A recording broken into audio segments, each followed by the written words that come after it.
All right, guys, so we're going to start off with a function. Healy, how well are you with functions? I like okay. All right, so we're going to start off with what exactly is a function, right? So there are different types of functions. There's one-to-one, many-to-one. There are things that are not functions. There's a vertical line test. There are inverse functions, composite functions. So quite a lot. But I'm going to speed through it. First things first. A function, you can think of it like a factory. You put in something in and you get something out. What you're putting in is the x value, and what you're getting out is the y value. The x value is called the domain, the y value is called the range. So, Keely, let me give you an example of what we're talking about. Let me just say we have a function, and the function is x plus 2. What that means is, if I plug in an x value, I'll get an output. And in this function, whatever I put in, I'll just add 2 to it. So if I plug in x is 2, then my y value will be 4. So if I say f of 2, I'm going to replace the x with 2. That will be equal to 4. So when x is 2, y is 4. Comprehend? I mean, if you Yeah. comprehend. All right. So could you tell me what would f of 20 be? In the same x plus 2, Yes, same function, 22. 22. Right. Let me give you a different function. Let me just say we had a function g of x. Let me just say we had a function g of x, and g of x is a little more complicated. G of x is 5x over 2. Let's just say I wanted to find for g of 1. So the question could come like this. When x is equal to 1, find g of x. So try that fast, Haley.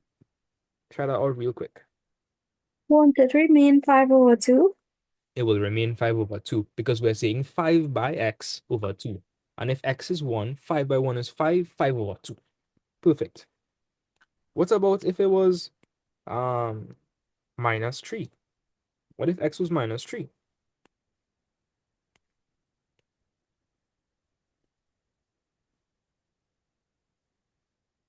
It'll be minus 15 over 2. Nice. So the most basic thing you all need to be familiar with, you all need to know what a function is. So a function maps a set of x values onto y values. And you need to know how to plug in values into a function. That's the most basic things you all need to know. You also need to know that f of x, g of x, all of those things mean the same thing as y. So, in another instance, right? Haley is what they could have do. They could have said, find for y. When x is equal to negative 3, find y. And you're probably wondering how I would do that. Well, y is the output, remember that. And the output is what you get when you plug in a value into the function. Let me know if you're okay with that. Yeah. All right, so I trust that everybody okay with that. A function, you put in something, you get something out. What you're putting in is the x value, what you're getting out is the y value. X is the domain, y is the range. Cool. If all you're taking down any notes, let me know, so I'll leave the screen up. Anybody I take know. anybody taking down notes?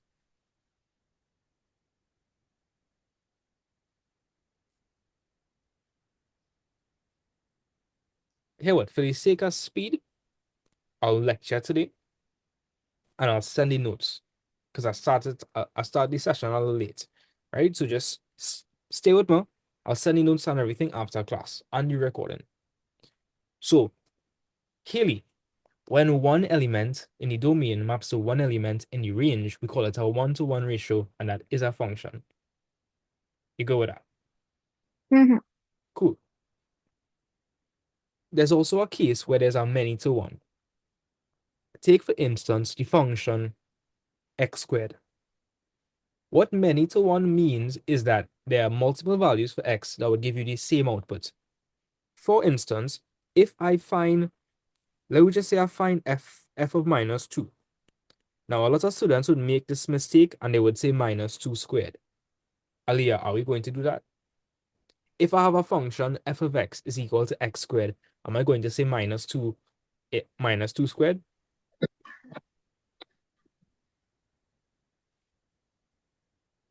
Aliyah, would I be so reckless to do that? Or would I put minus 2 in brackets?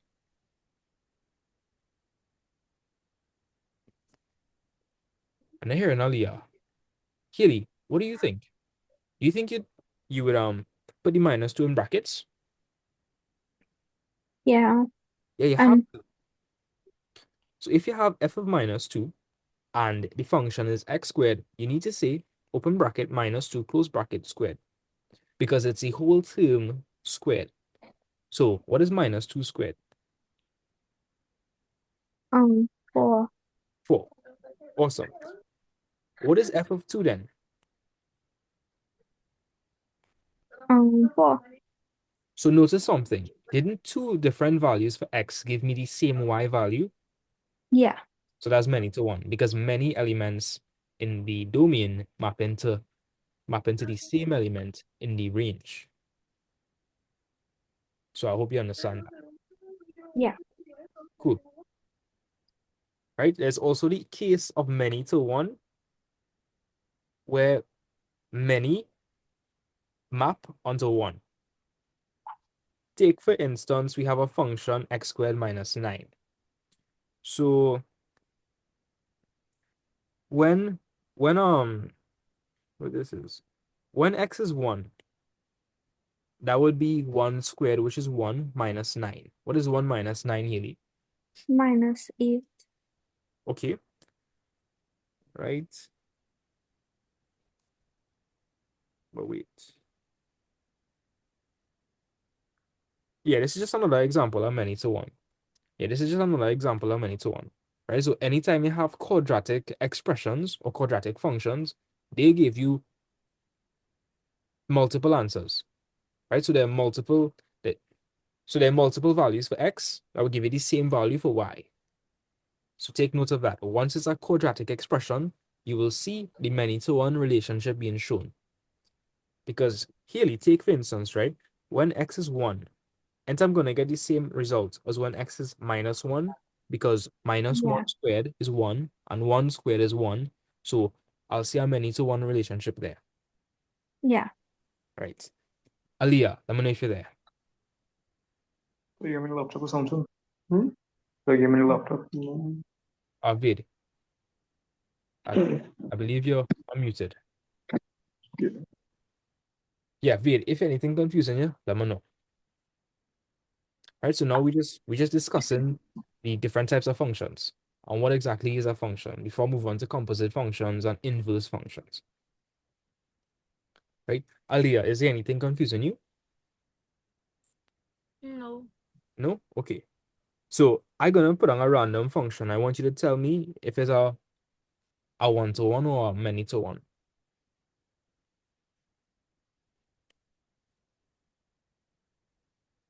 Do you think this function will be many-to-one or one-to-one? 1-to-1. Haley said one-to-one. Aliyah, do you think that would be one-to-one?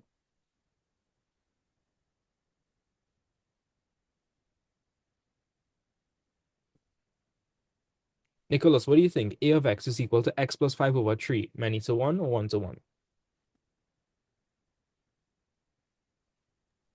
I think is many to one. No.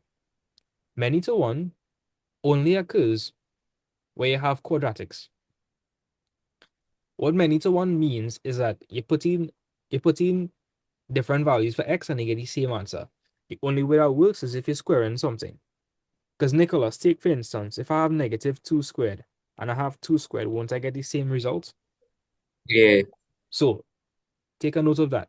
Quadratic expressions exhibit many-to-one behavior. And real wild. Or I, So all many-to-one means is that there's many x values that will give you the same one answer. Many-to-one. That's it. So Nicholas, right? You understand that if I put 2 and I put -2 into this function, I'll get two different answers. yeah. Aliyah, let me try that. So Aliyah, if I put 2 into this function, that's going to be 2 plus 5 over 3. What is my output? What is the y value?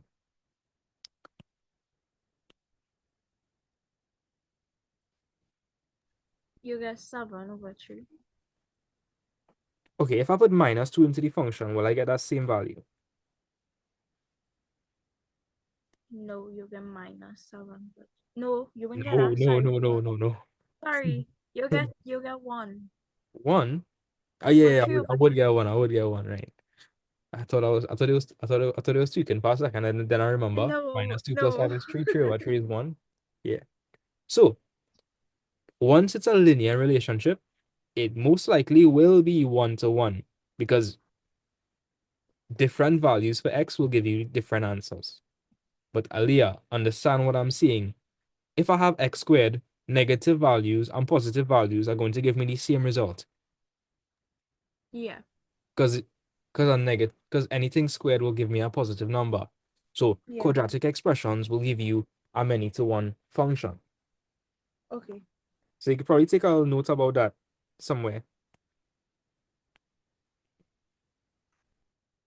Right? Linear functions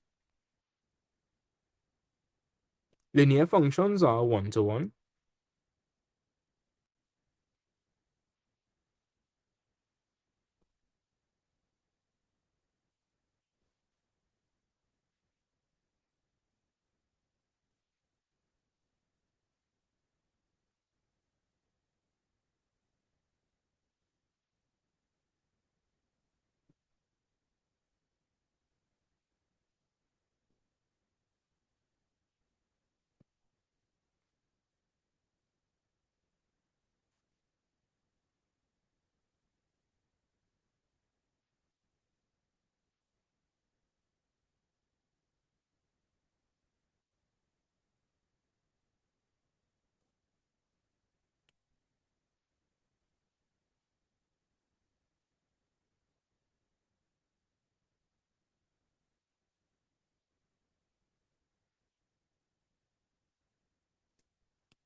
All right, so as soon as I have that quick note copy down, let me know.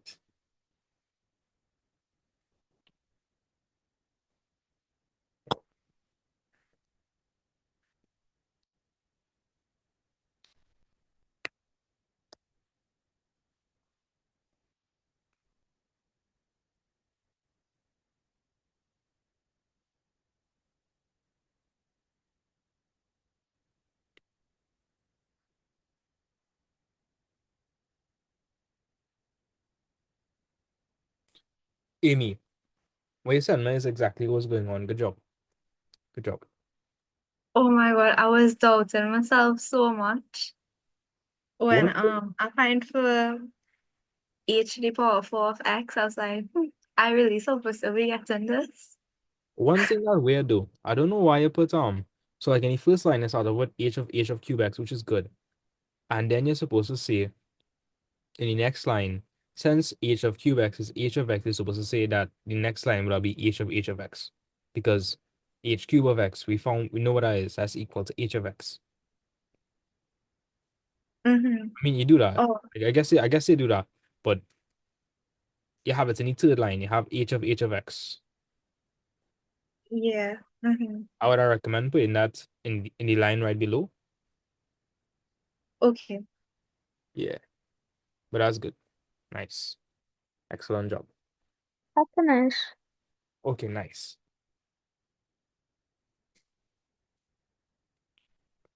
So, what is an example of something that is not a function?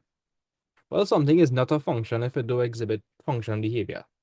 So, Kelly, take for instance, if we have a function and I put in 1, I can get like 1 can give me 2 different answers. Let me explain what I'm talking about. If you buy ingredients to make a cake, could those ingredients make a cake and pasta? Well, no.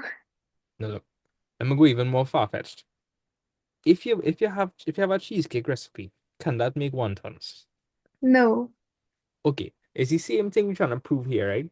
So something is not a function when one value exhibits different outputs. Because think of what a function does. Enter a function, you just take a value, plug it in, and it's get one value out. Yeah. So how could 1 give me 3 and 7 at the same time? That make any sense? No. No, so this is not a function. So an example of something that isn't a function is a one-to-many. I doubt it, but they could, in the exam, they could give you different cases and ask you to identify which one is one-to-many, many-to-one, etc., etc. How we know that this is one-to-many is because one element in the domain is going to more than one element in the range. That's why it's called one-to-many. One-to-many, right? This is come more in multiple choice, but it could come in a graphical question. So I'm gonna explain it really, really fast. So Nicholas, do you know the vertical line test? Vertical line test. Y equals mx plus c. Or no? Yeah, that's not the vertical line test. We use the vertical line test to see if something is a function. So basically what you do is, you would have a graph and you're gonna draw a vertical line. If the vertical line cuts it at 1 point, then it's a function. If it cuts it at 2 points, then it's not a function. And let me try to understand why. Because Haley, you see this line here, and this is a line for x? Yeah. Because let me just say this was x is 2, right? So this line here would be x is equal to 2. And when x is equal to 2, it would be saying I have two different values, but we know that don't make sense.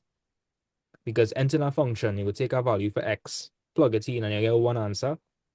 Yeah. How could x is 2 give me an answer here and an answer here? That don't make sense. Compare that to this situation. And so we have one value for x, so we just say is 2. And to give him a one value for y. Yeah.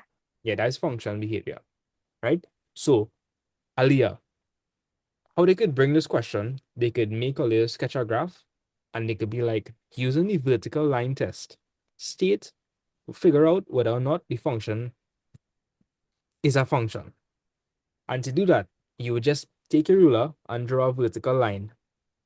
And if it cuts in the graph at 1 point, then you know it's a function. If it cuts at 2 points, then it's not a function. Simple as that. So that's the vertical line test. Now we're going to move on to the real important thing. We're going to move on to inverse functions. So, well, you would have to start taking notes from here. So, Aliyah, the regular function f of x, it maps what onto what? The regular function. Tell me, Aliyah, what, X onto Y. right, so what do you think the inverse function does? It maps Y onto X. Perfect. So, take this for instance, right? If I want to figure out the output for x is equal to 1, I would plug x is equal to 1 into my function. So that would be 9 by 1 is 9, 9 plus 2 is 11. So you understand how I get the output? Yeah. What if I wanted to figure out what was the x value that gave me 11? I would have to find the inverse function. So this is the inverse function. Let's see if it works. 11 minus 2 over 9. Do I get back 1? 11 Yeah. minus, yeah. You don't really need to know this part much. More so you need to know how to find the inverse function, the steps with it. So let me look at the steps involved in finding the inverse function. So I want you to pay close attention to this. Put on a heading, inverse function. We're going to go here. So the function we had was 9x plus 2. So we had the function as, so we had a function f of x is equal to 9x plus 2. And what does this function do again? Could somebody remind me? This function maps what onto what? X onto Y.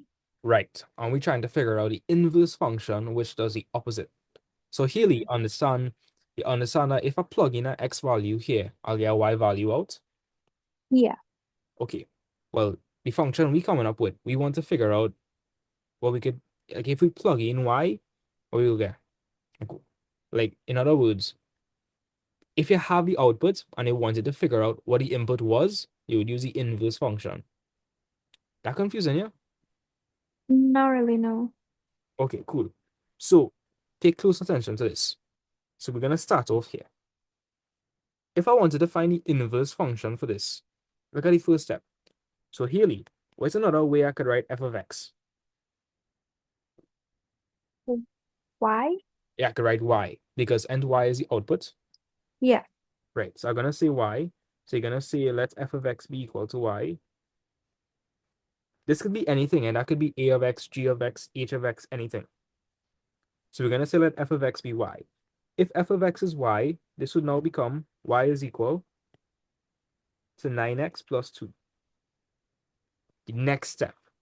Since we want to find the inverse function that does the opposite, you're going to swap the x and the y value. So Aliyah, if I swap the x and the y value, tell me what that would look like.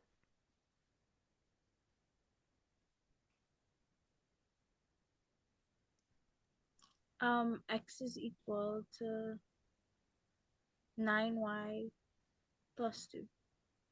Yes.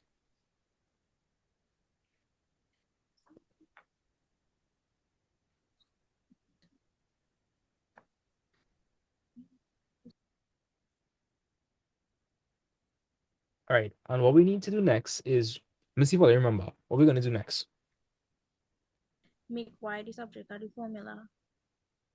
Yeah, we have to make y the subject of the formula.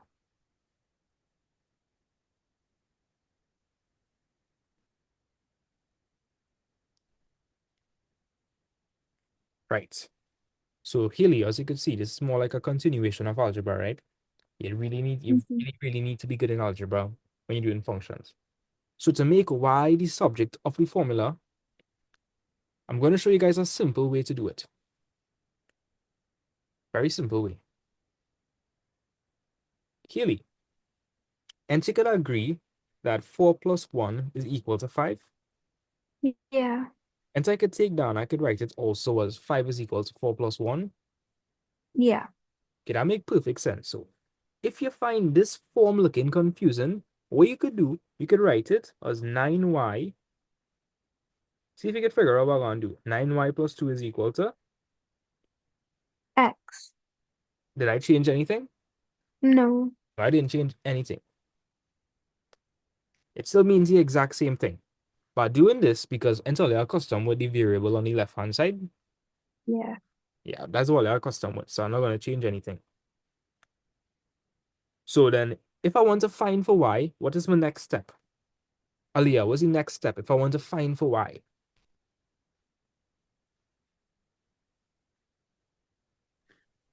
You could carry across the 2 on Yeah, the other side. I can carry across the 2 or I can minus 2 from both sides, same thing. So we would get 9y to be equal to what? X minus 2. Right. All right. So Healy, right now I have 9y. I need to figure out 4y. So if I have 9y and I need to find for 1y, how would I do that? Um, you could put X minus 2 over Y. Over 9. Over 9, sorry, yeah, 9. Because I have 9y. I want to find for 1. I If you meant to say 9. small thing, small thing. So we're gonna divide both sides by 9, right? Yeah, So y is equal to x minus. X minus 2 over Y. I mean 9. Why I keep saying that? I don't know. All right. And then the last step, you're going to replace the y for the inverse notation. And this is it. And if you want to verify if this is correct, so here, if you want to verify if the formula, if the inverse function you found is correct, what can you do? Um,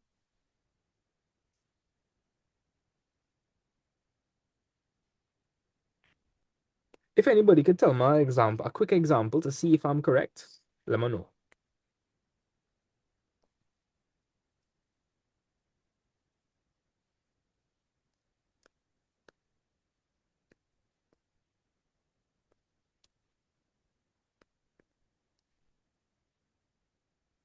So Haley, what is the operation of the inverse function? What are supposed to do? Find the inverse. Yes, it's supposed to find the inverse. So what do you mean by it's supposed to find the inverse? Elaborates. Mm. Aliyah, what does that mean for it to be able to find the inverse?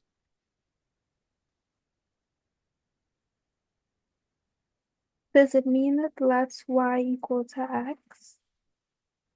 I guess you could think that. So, Haley, in other words, the inverse function, if we have the output, we could use the inverse function to figure out what we plugged in into f of x. So let me give you a quick example. So let me plug something in into the original function. Tell me something to plug in. 3 power 5, 3. 3. Okay, so when x is 3, f of 3 would be equal to 9 by 3 plus 2. So y would be equal to 29. Haley, understand that? Yeah. Right. So what we just now did, we mapped a x value onto a y value. So when x is 3, y is 29. So what do you think the inverse function is supposed to do?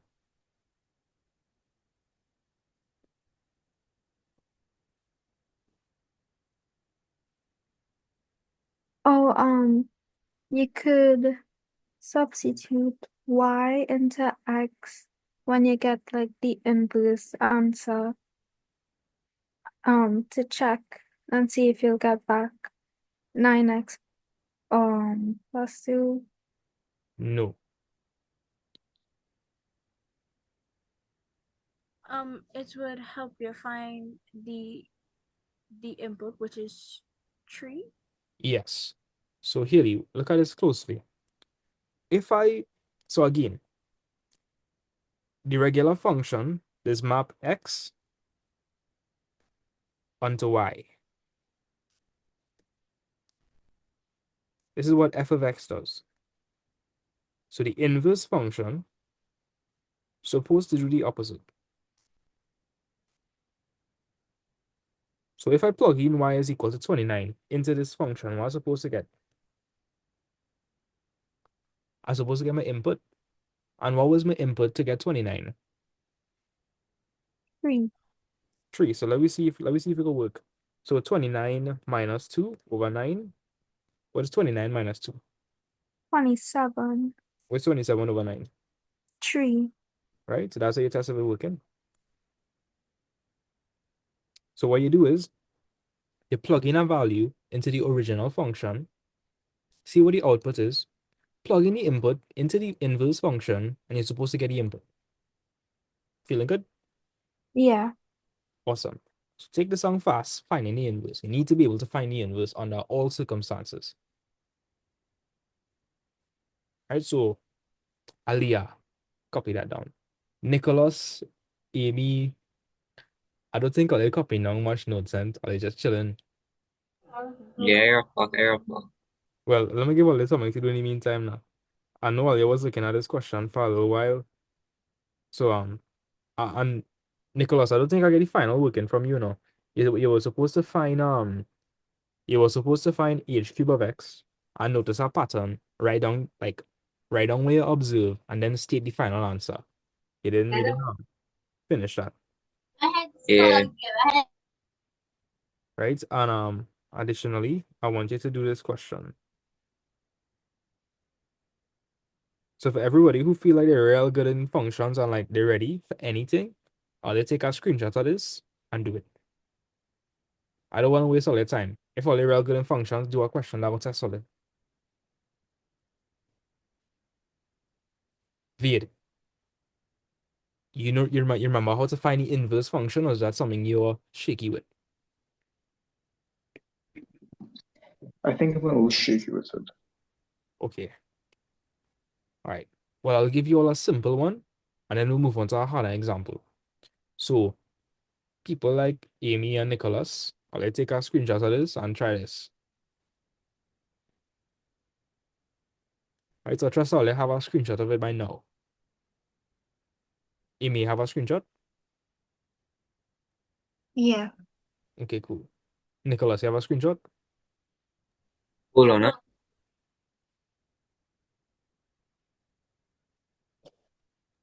Alright, yeah. All right, cool. Yeah. So, Ved, I want to make sure I copy this down. Please copy this down. This is how you find the inverse. These are the steps. So, Ved, first things first, you're going to let the function be equal to y. Once you have y is equal to something with x, you swap x and y, and from there, you have to make y the subject. It's pretty easy. The algebra is what does make it hard. So these are the steps you would follow to find the inverse function. So for everybody who's finished copying down, I would like you all to try this question.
All right, so I'll give you all a simple question. So for those who have everything copied down, I'd like you all to try this question. I'm phrasing the question how it come in an exam. So Haley, the first question is pretty easy, right? You know what to do for the first one? Find h of minus a half. Yeah. All right, the second one, they're saying if y is equal to 28, find x. So they're asking you to find for x. What kind of function is find for x? Um, The regular function or the inverse function? the regular one. No. What does the regular function do? So if I want to find h and minus a half, what are you gonna do? You're gonna put minus a half where you see x. Right. So we plug in x to find for. Y. Right. So that's the regular function. So the original function is x onto y. But we want to find, so they give we y and we want to find for x. So what kind of function you had to use? The inverse one. Yeah. So in the exam, this is how they could bring you question. They wouldn't explicitly tell you to use the inverse function, but you will have to. And you will need to know when to use it. And you know, there's an inverse function. If I get the joke, I'll elite. Haley, you get the joke? No. Read part 2.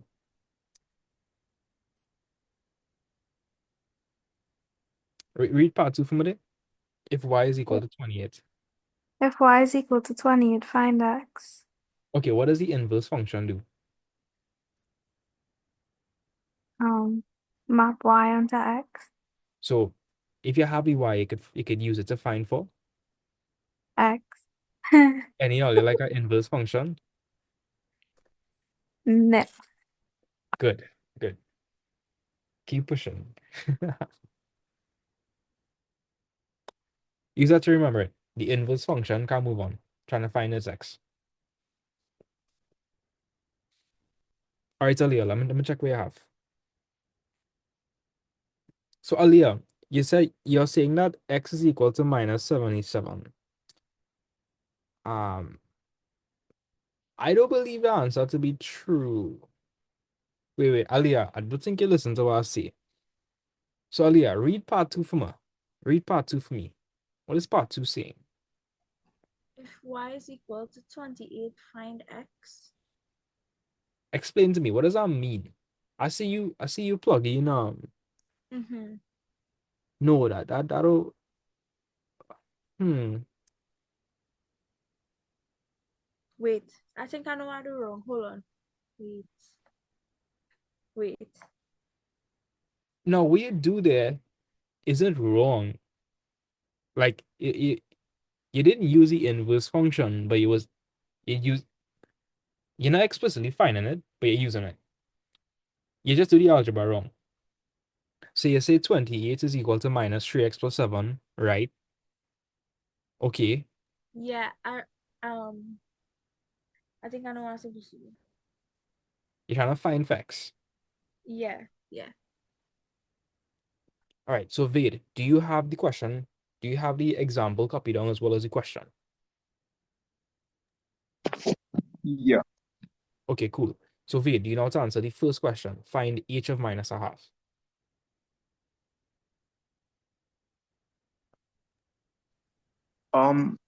Uh, yeah. Right. So how would I answer the first question? What do I have to do for part 1? For part 1, you would have to find a negative half of negative 2 plus 7. Yeah. Yeah, I'd have to find negative half of minus 3 plus 7. That's correct. So I plug in anywhere I see x, I plug in minus a half. Right.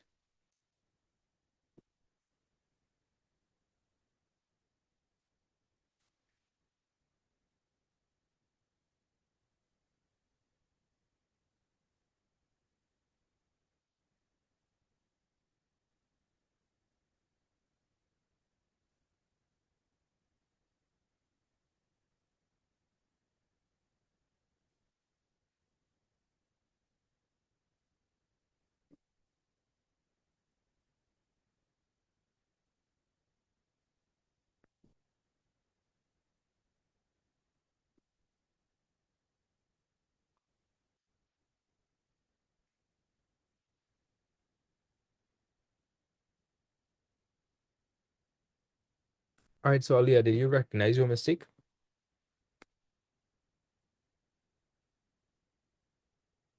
Yeah, I'm not supposed to do that. What you have there is correct, You just do the algebra wrong.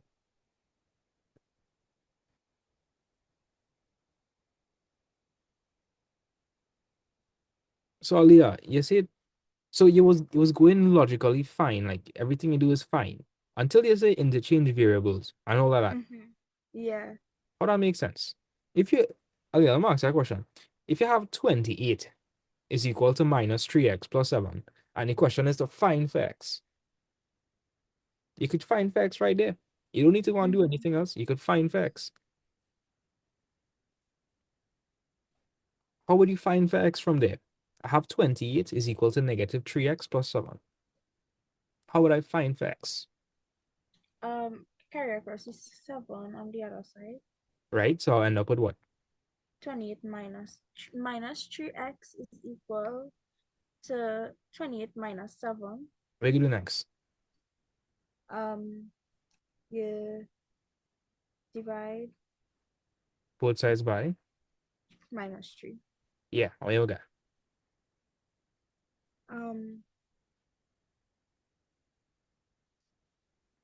You'll get minus 7. I'm gonna verify that. Mm-hmm. Yeah, that's correct. That's the answer. Oh yeah, that's the answer. So what you did there, okay, if you go to find the inverse function, you get the same answer. But what you do, I actually prefer what you did. That was a more straightforward approach. Yeah, that's good. Okay. And if you wanted to check if your answer is correct, how could you do that? Um, you plug in the -7 into the equation, into Yeah, the with f of x, sorry.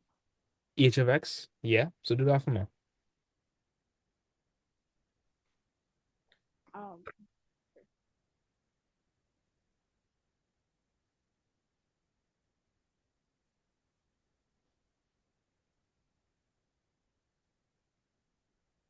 yeah, I get 28. Perfect.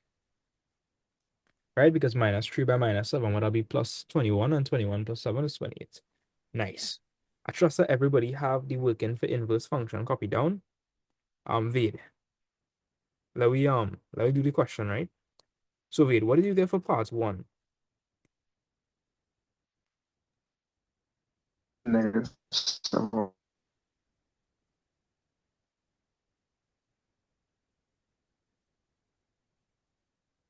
Hey, Mrs.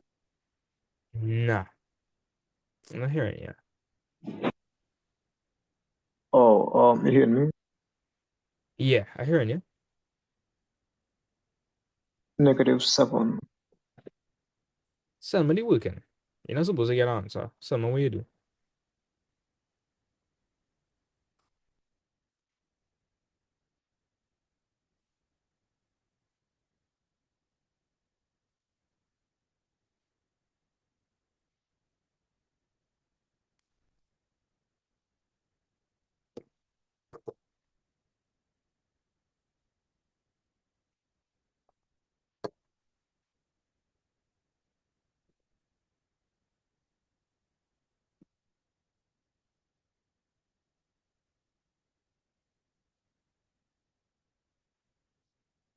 Right, Vade, is somebody working?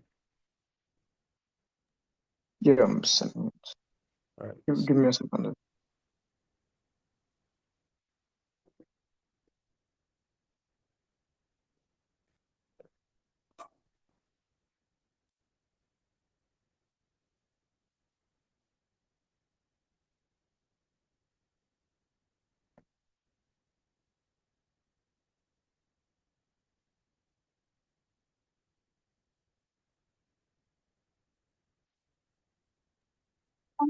It's supposed to be inverse. So that again? Is part two supposed to be inverse? Yes, you could solve it like that, or you could solve it a different method. I could solve it like how I solved. Wait, just now. So there are different ways you could do it. So, for instance, Healy, h of x, and h of x is the output. Yeah, So, you know how we just say f of x is y? yeah. So h of x is y. So you're going to put y is equal to -3x plus 7. And you know what y is. You need to find for x.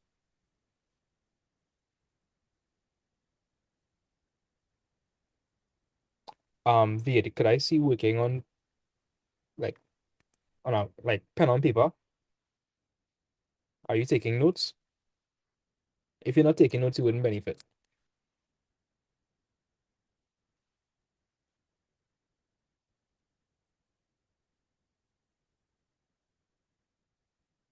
I need you to actually be writing.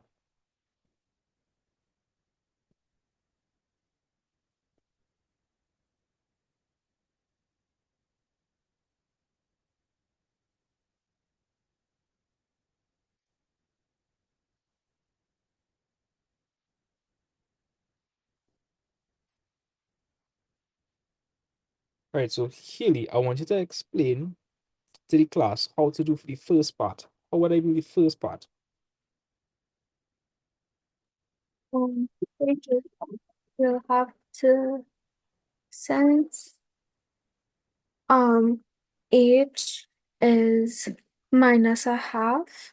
You could substitute minus a half into x in minus 3x, and you will get 3 over 2 plus 7. Right? And what is 3 over 2 plus 7? Oh, I didn't solve it just now. Well, A simple way to do that, right, Michelle? So, wait, Aliyah. Aliyah is the right person to call for this. Aliyah, watch this, right? The same trick I did show you for LCM. Look how we're going to apply it here. So the LCM here is 2, right? Yeah. And then this could be 3 because it's already over 2. Mm-hmm. To find what 7 would be, I would multiply 7 by 2.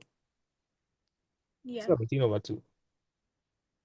Because 7 is the same thing as 14 over 2, Yeah. right? Which is the same Yeah. thing as 7 by 2 over 2. So, yeah, that's 17 Mhm. over 2. You're supposed to get 17 over 2. So, Vid, I'd like you to unmute and talk. I need it to be taking notes. Are you taking physical notes?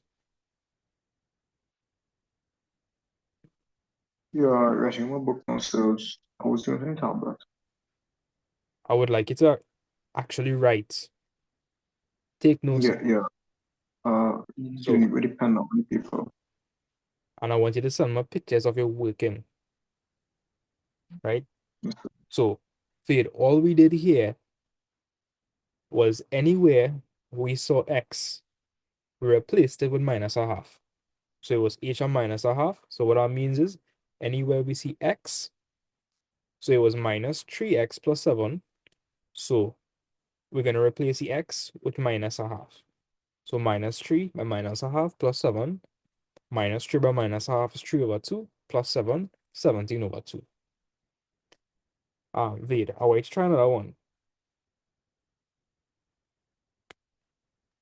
So if I have a function f of x is equal to minus 9x plus 20, a way to find f of minus 4, right? no problem. Yes. Right? Haley, yeah. part 2. You get answer? Yeah, and now sending it. All right, I'm gonna check it out.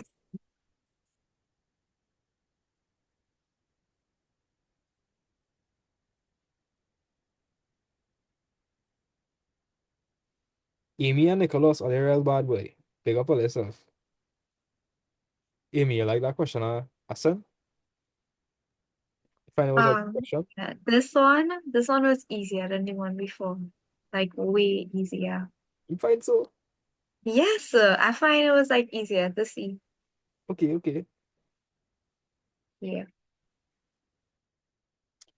Yeah. So Haley, that's perfectly fine. And I want you to realize something, right, Haley? What you're doing, right? You're essentially doing the inverse function there, because you're saying 28 is equal to minus 3x plus 7. You're moving across the 7 and you're finding for x. I'm gonna do it using the inverse function method, and you see the same thing, right? But when you get a question like this, it don't make sense to do the whole inverse function working. It don't make sense to do all that, right? Wait, what did you get for f of minus 4? 56. Yeah, that is where you're supposed to get. So anyway, you see x, you replace an x with, Sunny should be working, so right?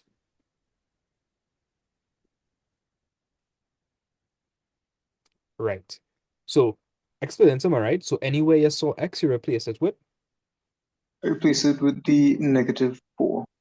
Perfect. That's exactly what you had to do. Right, so now we're going to move on to part 2. So Vid, in part 2, what do you want me to find? What do you want me to do? They want you to find x. So They want me to find x. I'm gonna show you the easy method first, and then I'm gonna show you inverse functions. So Vade, and we know that f of x is y.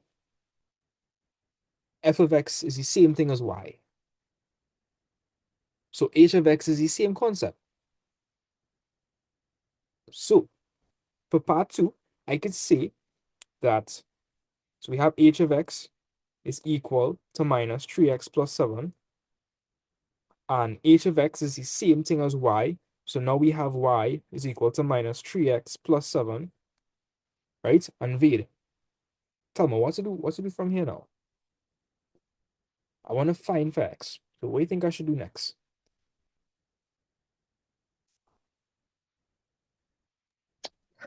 You probably have to just solve for y.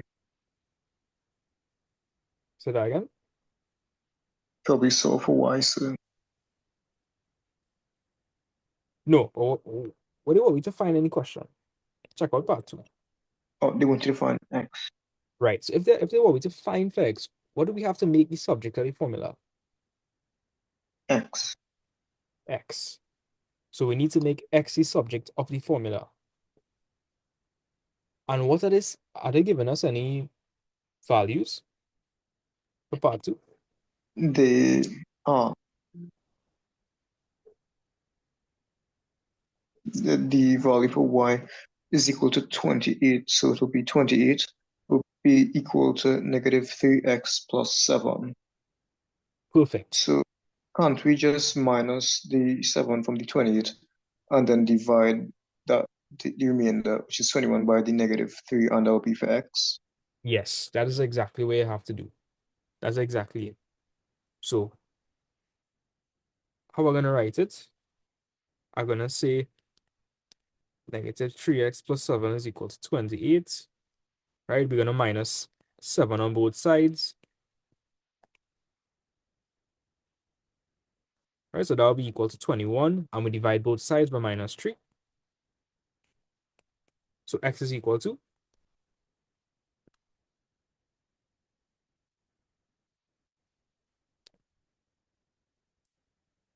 right, so tell me, Vade, what would x be equal to? Negative 7. Perfect. And Vade, if I wanted to see if that answer is correct, what do you think I should do? You plug it back into the equation. Which one? H of x, right? So let me check out and see if that will work. So what is minus 3 by minus 7 plus 7?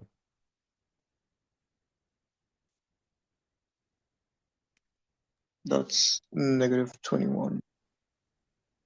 Nah. What is negative 3 by negative 7? That's normal 21. Positive 21. And 21 plus 7 is? 28. Bam. So you see, when x is minus 7, we do get back y is 28. So that answer is correct. See, you're 100% okay with that, right? Yeah, I don't mind the functions. Right. So now we're going to show you how to do it from a functions perspective. This is a functions perspective, but like a more explicit functions perspective.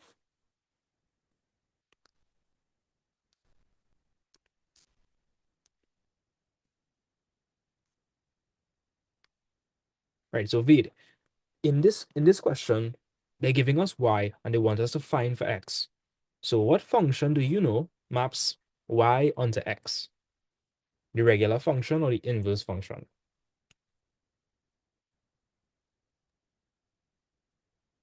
It'll be the inverse. Yeah, because the regular function, you plug in x, they get y. In this one, you want to get x, and they give you y. So it's going to start off like this. So you have h of x equals to negative 3x plus 7. The next line, you're going to say y is equal to negative 3x plus 7. Right? And what are we going to do the next step? If we want to find the inverse function. So after you let h of x be y, what you had to do with x and y? Interchange. Yes, Vade. You remember that step? So after you say that the function is y, you have to swap x and y. Let me know if you remember that. I believe so. Did you copy this down? Yeah. Okay. So after you let the function be y, you have to swap. So I want you to swap the x and the y and tell me the working. Can you do working? No, tell me the working. So swap x and y.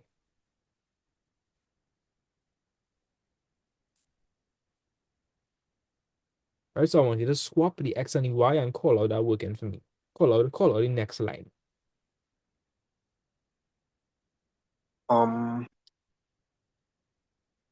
That'll be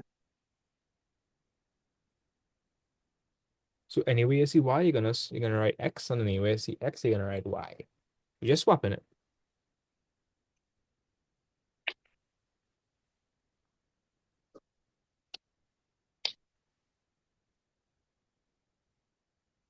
David? that'll be h by y equals to negative 3x plus 7. No, that's not what we're doing. We're swapping the x and the y. So anywhere you see y, you're gonna write x. And anywhere you see x, you're gonna write y. So you're gonna swap the x and the y. So you see how we have a So y would it be here? like, Yeah, tell me. would it be negative 3y plus 7? So X would equal to negative 3y plus 7. yes, right? So So, I apologize, RL tied and I'll come out from a pre-health. So, you had Spanish or else, didn't no, I now come out from doing a pre-health. Like, as soon as I finish, like, you? Oh, 2 minutes later, I just jump in the class. RL I tied. see, I see. So final mashup. Understand. No bit up. Like a real sleepy. Well, let me know. Let me know let the tiredness get to us. We had to get ready for C-Sec. So you could do it. You could do it for sure. So let me Yes, sir. continue. So we swap x and y. The next line is to make y the subject. Make y the subject. To make y the subject, you're gonna do like the exact same thing you did over here. So, Vade, if I want to make y the subject, what would I do?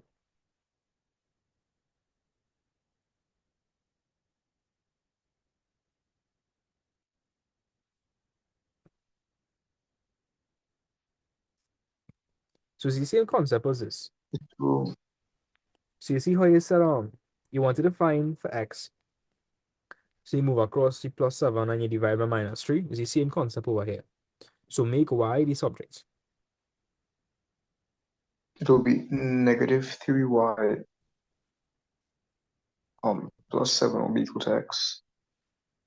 Right? So negative 3y plus 7 is equal to x. What next?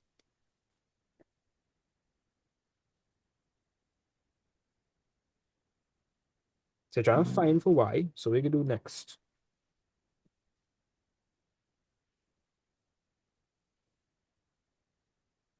Could I say x minus 7 over 3?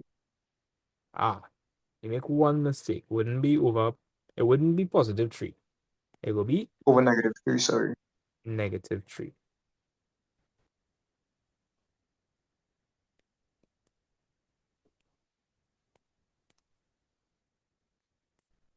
Right? And the last step, you're going to replace the y with the inverse notation. So our function was h of x. So we are going to write h inverse x. So to find the inverse value, so the inverse function is x minus 7 over 3. So we could figure out any value for x now. So I'll show you what I mean. So Vade, the inverse function takes our input of y and it gives you x. So in this question, they told us y was 28. So if I plug in 28 into this function, I should get the x value.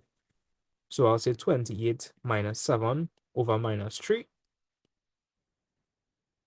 I'll get 21 over minus 3. And what is 21 over minus 3, Vade? -7. Yep, get the same answer. It's a lot more working. So I generally don't recommend. I'd recommend this method for a simple question like that. All you're gonna do is just say y is equal to minus 3x plus 7, plug in what y is, and make x the subject. But the inverse function works as well. Right, so Vade, we're gonna go over these steps one more time. You let the function be y, you're gonna swap x and y, then you're gonna make y the subject of the formula. After you make y the subject of the formula, you're gonna write the inverse notation, and that's it. That's it. It's really simple. Yes. But we're gonna move on to some harder examples now. Right? So now we're gonna move on to a situation like this. And this is what actually comes in the exam. This is what is coming in the exam. So let's do this. Right. So here, you ready for pressure here? Yeah. Okay. I don't know what's going on here. Why loading? Okay. Here, notice the attitude of maths changing. It's a good thing. You become more Oh. positive about it. It's a good thing. mm, So here, we're gonna do this example here. And then I'm gonna give you all one to try by yourself. All right, let's go. So Haley, remind me of the first step. If I want to find the inverse function, what's the first step? Let f of x equal y. Right, so I'm gonna say y is equal to 3x minus 1 over x plus 2. nice. What's the next step?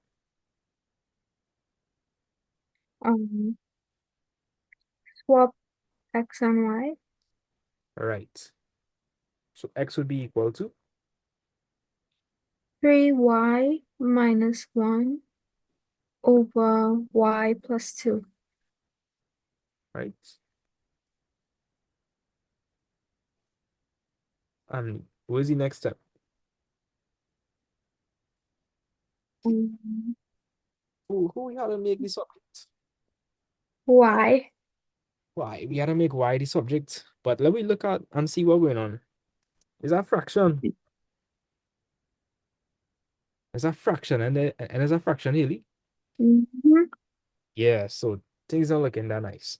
Anytime they have a fraction, what do they do?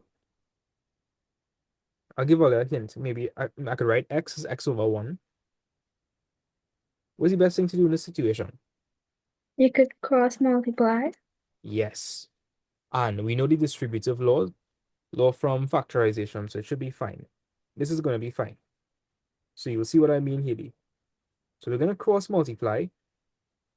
And if we are cross multiplying, we'll end up with x by y plus 2. And that'll be equal to 1 multiply this whole thing. Now, Haley, if I say 1 by 5, do I need to write 1 by 5 or could I just write 5? You can just write 5.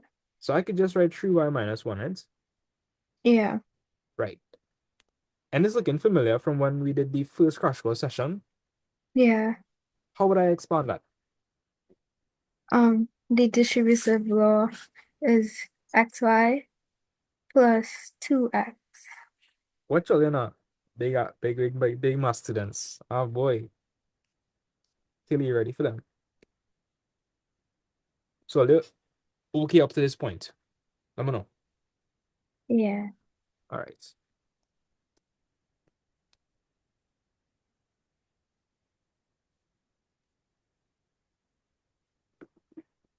Cool. So, Aliyah, remind me of the objective. We're trying to make what the subject? Tell me, Aliyah, remind me. Trying to make what the subject? Y. Y.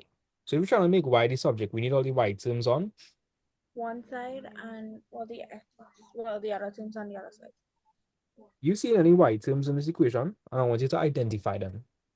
xy and 3y. Yes. So Haley, 3y is a y term. Should that be on the right-hand side? No, It shouldn't. And 2x, I have any y in it? no, So should that be on the left-hand side? no. No. What are you doing there? Right? So I'm going to do a little swapperoo. So Aliyah, tell me what would end up with. Xy minus 3y equals minus 1 minus 2x. All right. Now, guys, we did factorization, or I should see it one time. Or I should like see it immediately. Healy, you seeing that?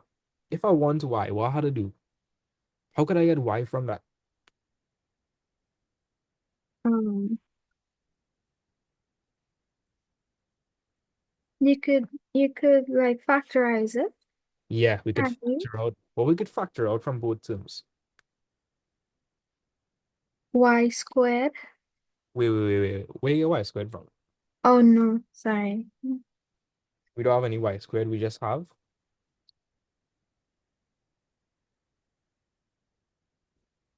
We just have y. Where you get y squared from? Too much, too much factorization. All right. So we're gonna pull out the y, and if you factor out the y, what am I gonna write inside the brackets? X minus 3. Perfect. And that will be equal to minus 1 minus 2x. And now I need to find for y. So I have y multiplied by x minus 3. I want to find for y. So I need to do something that would cancel off this.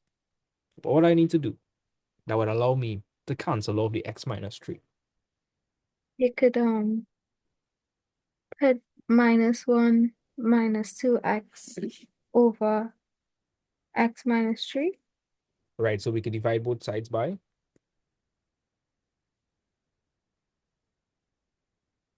By x minus 3. Perfect.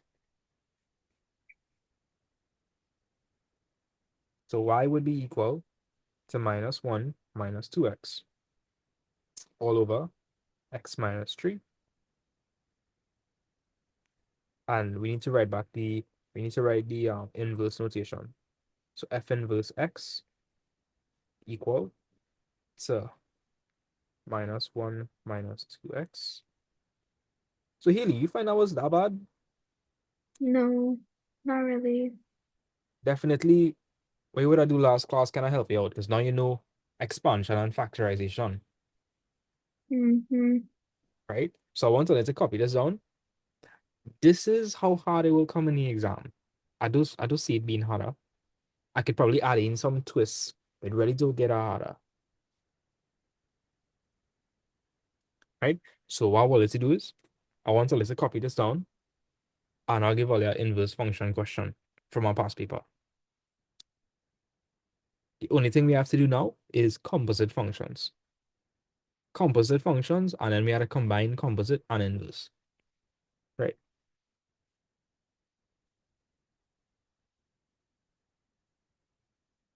Oh, Kiara, let me know if you're hearing me. Hi, I don't know. I take very long to do it, and I'm not sure. I don't Right, know what you. so you do the correct thing for h squared of x. So h squared of x is equal to x, right? So what would h cube of x be?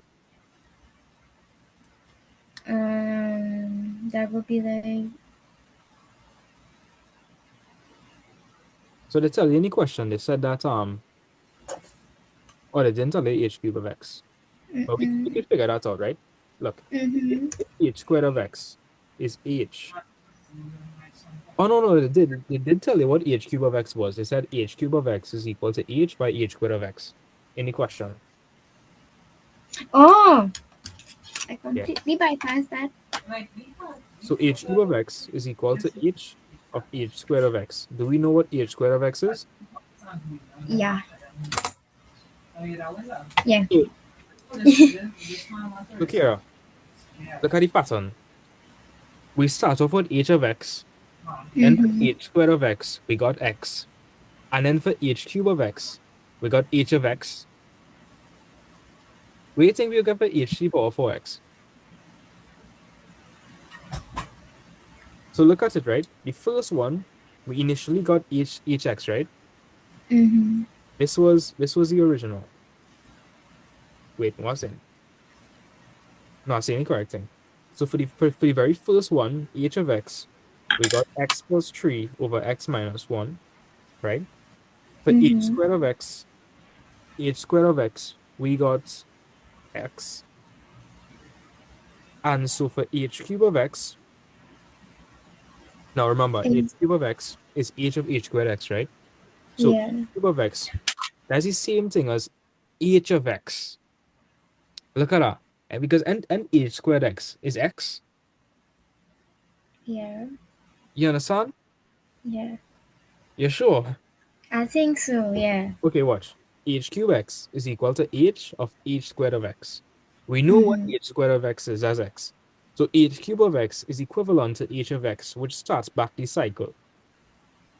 Oh, it's like a pattern. Yeah, because h Okay. cube of x would be, that would give us h of x, right? Okay. And we know that h of x is x plus 3 over x minus 1. And again, if you go to find h, if you plug in h into that, you're gonna get back x.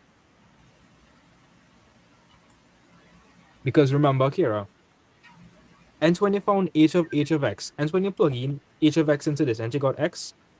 Yeah. So if I plug in h of x into this to get h to the power 4x, and I'm gonna get back x. Yeah. So look at the pattern. H of x is this. H squared of x is x. H to the power 3x is h of x. H to the power 4x, that's gonna be x. H to the power 5x, what do you think h to the power 5x gonna be? H to the power. No, No. h of x. Yeah, H of X. So h to the power 6x could be. X. So all even powers gonna give you what? X. Yeah, and the odd power is gonna give you h of x. H of X. Yeah, that's it. Okay.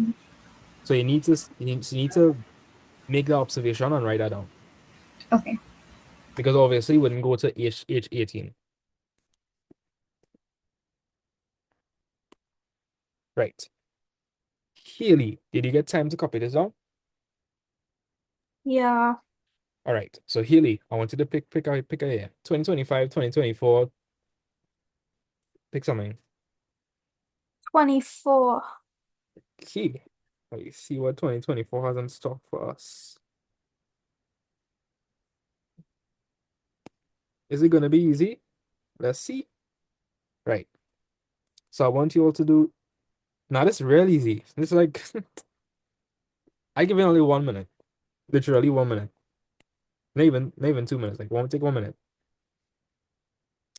Take 1 minute and answer a part one and part two. Do that fast.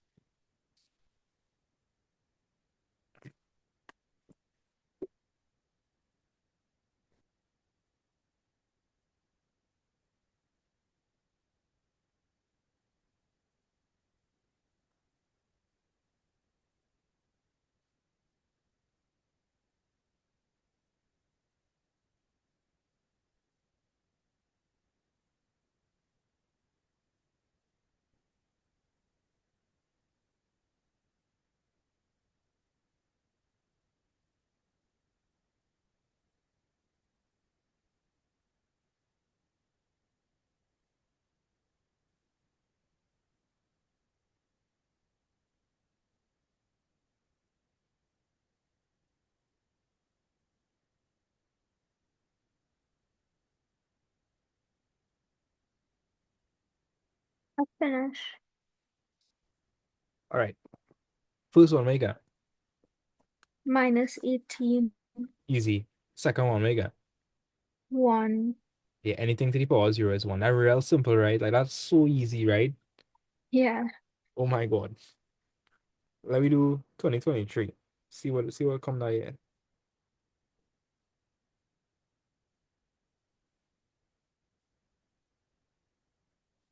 Okay, this is better. This is a lot better, right? Try this. I give it a lid. But we didn't do composite functions as yet, but I think Ollie should still be able to figure this out. Gonna give Ollie 3 minutes. Take 3 minutes, answer part one and part two.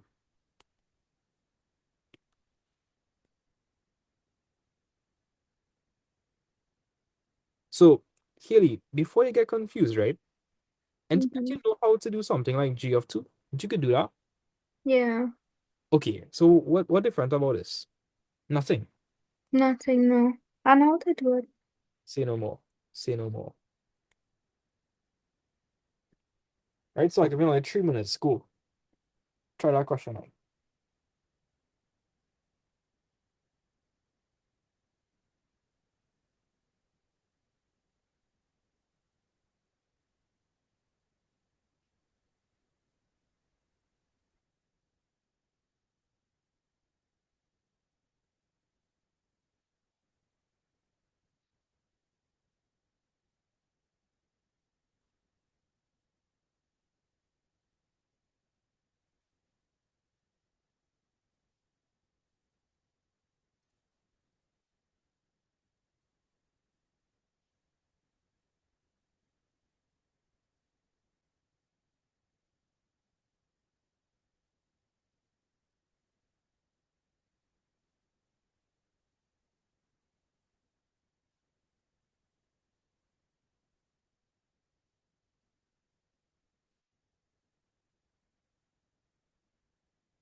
Right.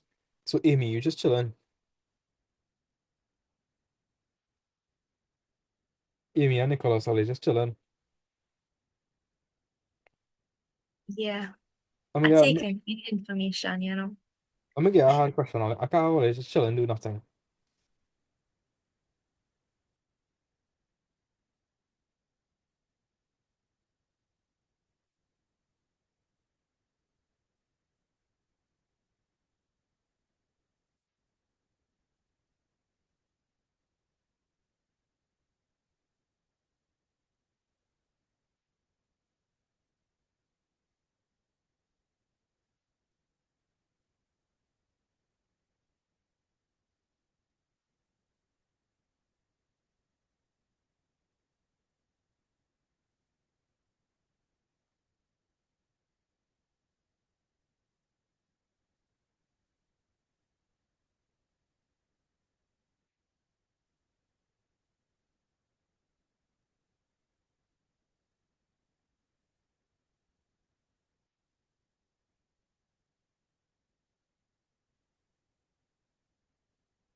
All right, time is up.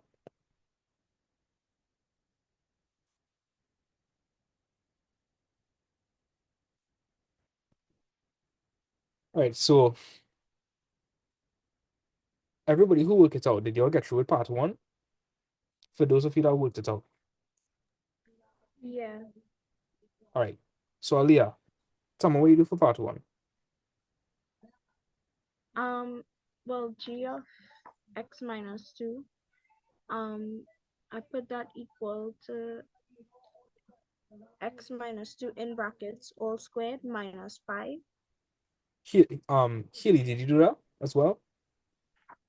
Yeah, Okay, I good. just didn't simplify it as yet because I do it wrong first. Oh, so by now we should know what x minus 2 squared means, and we should know how to expand it. So tell me, Haley, you're gonna work it through with me. What does x minus 2 squared mean? Um,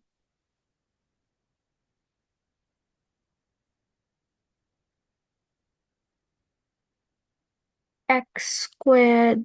No, no, no. Are you gonna say x squared plus 4? Were you gonna say that? No. If I have, if I have 5 squared, what does 5 squared mean? 25. Which is the same thing as what by what? Wait. The answer is 4x squared. No. Answer my question. 5 squared is the same thing as what by what? 5 by 5. Okay, so what would x minus 2 squared, how would I write that? 5 squared is 5 by 5, so x minus 2 squared will be what by what? X minus 2 by x minus 2. And how do we expand terms that look like this? That's something X we did last class. x by x, which is x squared, and x by, no, sorry, minus 2 by x, which is minus 2x, and then minus 2x by x, which is minus 2x, and then minus 2 by minus 2, which is plus 4. Yeah, so Haley, be very careful, eh? Very careful. So simplify that for me.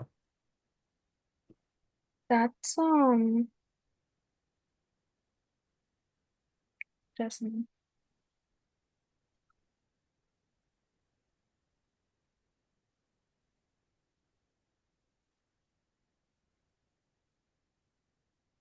That's x squared plus 4 minus 5. Nah. What is negative 2x minus 2x? You said that was 0, but that wouldn't be 0. If you take 2x and you take 2x again, how much x you take? Minus 4. Yeah, that'll be minus 4x. And then you have 4 minus 5. What's 4 minus 5? Minus 1. So that's the answer. That's what the answer is supposed to be. So I guess then you didn't get a. No. So you have to apply everything you learn. It's a continuous thing. Right? So be very careful. Aliyah, did you get x squared minus 4x minus 1? Yeah. Okay, good. So Healy, again, be very careful. Make sure you do the worksheet. If you do the worksheet, you should be fine. Like that worksheet I make all you do, I do a folder. It have questions like this. It's supposed to. So Healy, if I had 2x plus 3 squared, would I say the answer is 4x squared plus 9? No. I have to expand it. So I would say 2x plus 3 by 2x plus 3, and I would expand like this, right? Yeah. Keep that in mind. And also keep the signs in mind. The only way this would have been 0 is if it was negative 2 plus 2. Then the signs would have negate each other. Because negative 2 and 2 is the opposite of each other. So that cancel off. And that'll be 0. But negative 2 and negative 2 just making it more negative. You catch?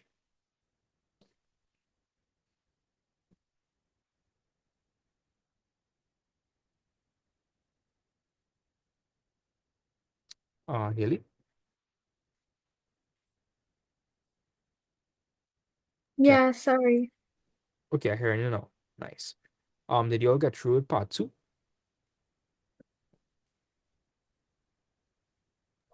Yeah, I got an answer. Okay. How did you all work part 2? There were 2 ways you could do it.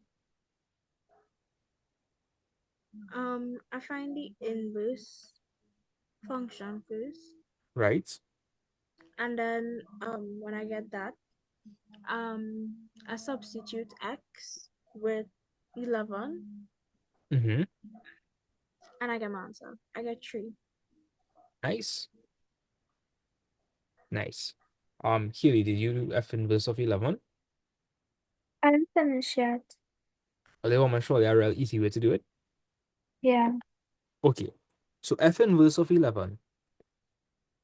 What does this mean? It means that we have what value and we're trying to find what value. What do we use the inverse function to find? The x value or the y value? Y. No. Remember, the inverse function is the opposite of a regular function. A regular function, you put in x, you get y. An inverse function is the opposite. Here, let me show you what I'm talking about, right? Let me show you what I'm talking about.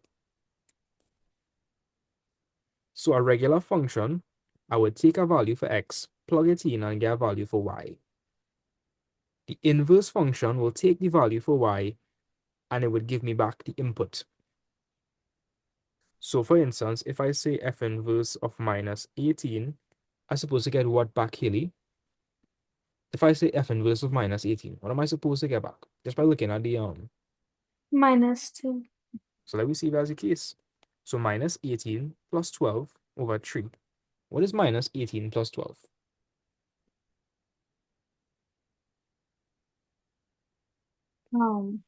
-6. Right? And minus 6 over 3 is? -2. Right. So, answer my question again, Haley. Which function, okay, what does the inverse function find for? The x value or the y value? X. The x value. The inverse function is used to find the input. So in other words, Haley, what did I plug in into the function to get 11? So what was the x value I plug in to get 11? So if that's the case, the 11 will be the x value or the y value. Think carefully what you're saying. So Haley, again, the inverse function, we use it to find for the, X value. by plugging in the, Y value. right, so 11 is the x value or the y value.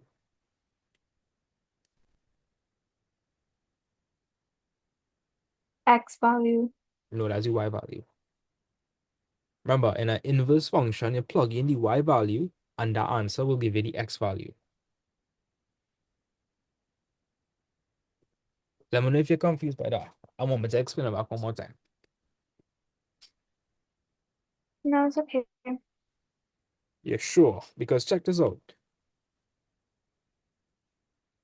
If I plug in minus 18 into the inverse function, and enter technically plugging in the y value, Yeah. and what I getting out of that? When I plug in minus 18, what value I getting? The X value. Right. So when I plug in a y value of 11, I'm gonna get x value. So the y value here is 11. So the simplest way you could have worked this question out, you could have say y is equal to 11. Then you could have say 11 is equal to 4x minus 1, right? So 4x would have been equal to 12. So x would be equal to 3. That's all you're working there. Keely, if you understand the working, let me know. See if you can connect. Yeah. So it's like the same way how you solved the previous question. We didn't have to go ahead, we didn't have to go and find the inverse function. Because it's in this form, I know that I'm plugging in the y value. So the y value would be 11. So I could say 11 is equal to 4x minus 1. And I could find for x. And you see how quick I do that? If you Mm-hmm. have to do the inverse function, it would take a little while.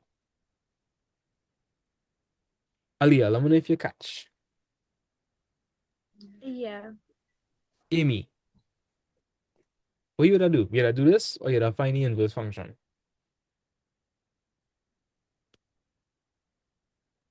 I would have find the inverse and then plug in 11. But like, you ever thought about it like this before? No. No. But like, you understand why it's 2 marks now, right? Yeah. Yeah. Because typically the inverse function questions by itself is 3 marks. The other way to do this would have been like this. So I would have said, so Healy, walk me through the inverse steps. If I wanted to find the inverse function first, How would I do that? Um, So if I wanted to find the inverse function, how would I do that? So if I wanted to find f inverse and then plug in 11 into f inverse, how would I do that? you would let f of x equal y. So f of x is equal to 4x minus 1. I would say y is equal to 4x minus 1.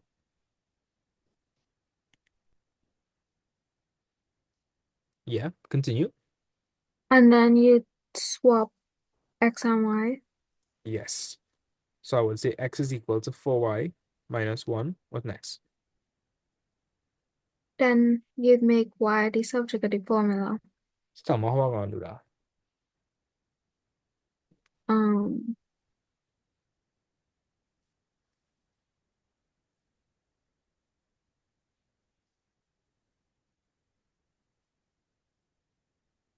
you can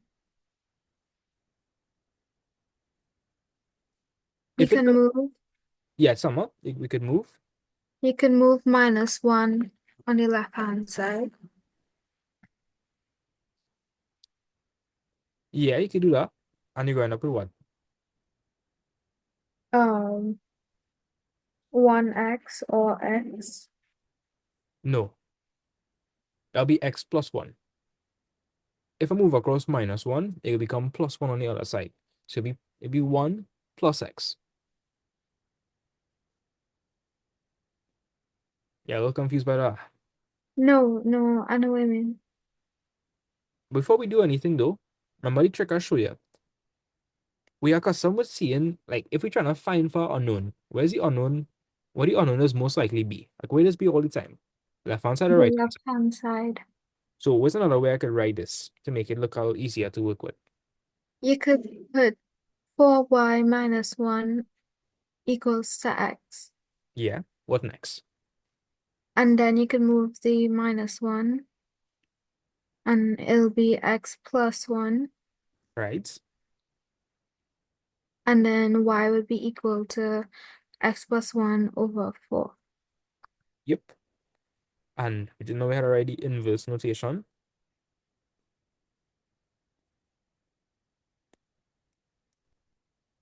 Right? So we have the inverse function, and now we want to figure out f inverse of 11. So that'll be equal to 11 plus 1 over 4. 11 plus 1 is 12, 12 over 4 is. 3. Do you think this is really worth 2 marks? That's a lot of working. No. Nah. This is what you're getting 2 marks for. This is being extra and taking up too much time. But both methods are fully valid, right? So clearly, so walk me through the process. Anytime you have an inverse function, what do you have to plug in to find for what? What does the inverse function do? Um, Remind me, what does the inverse function do? The inverse It maps what is onto what? y onto x. Right. So you're putting in the y value to get the what value. The x value So you're putting in the output to get the input. yes. Right?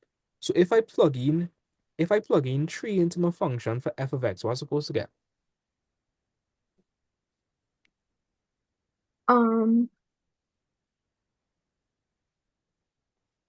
11. Right.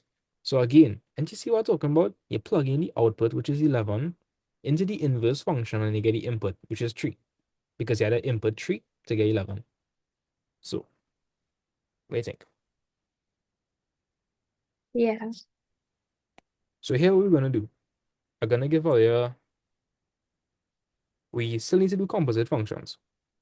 So what I'm going to do is, I'm going to give all you one more inverse function question, right? Okay, then we're going to move on to composite functions. When we finish with functions, I'm going to give all you a 10 minutes break, coming back, and we're going to do some work on circle theorem. I feel like I'm a little more tired today than usual. Plus me too. I didn't sleep in like however long. Can't remember the last time I sleep. Yeah. Killian, you just not come from a crash course? I've been in class since 12. No wonder the energy levels so low. I could smell the energy levels like crazy low. Yeah, I just done. You just like fed up with life. Yeah, I can't wait for June 6th. Like, Hot girl summer. yeah. Hey, you know who Demi Lovato is? Yeah. Okay. I thought like Ollie would not know who that is, honestly. We're not that young. Did you know this song Cool for the Summer? I don't know the Dude, that's like my favorite song from all. Yeah, that's a banger. I love that song so much. That's a real good song. That's a elite song. I might have to hear it. I can't sing it. I hear Kira could sing real good. She sound like she could sing real good. What era? Well, it's a good energy. Kira, you know the song I'm talking about? I Cool, think so, yeah. Cool for the Summer. I can't sing, guys. That's like one of my skills. I can't sing. You know what? Maybe I should sing. I'll wake Ollie up. Should I sing? Please do. Okay. I would wake up right now, sir. Okay. I'll go try that thing, guys. Oh yeah, I know that song. No, I just played it. But still sing. Okay. Yes, I agree, same. Okay, I'll sing. Are there any beat there? No. No? Nope. Shucks. You know, people with affiliation. Are they hearing it? I'm gonna take off the voice cancellation. Um,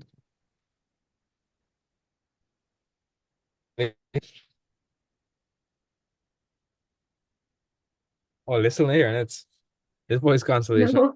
Crazy good, man. It's crazy. So why to put the phone to the mic playing the music? I literally putting it to the mic. Background Should noise. I play it? It would work if I play it. It Okay, should. and I go sing. Yeah. Try that. You hearing it? Okay, not real loud. Yeah. Let me on the spot here now. I can't do this.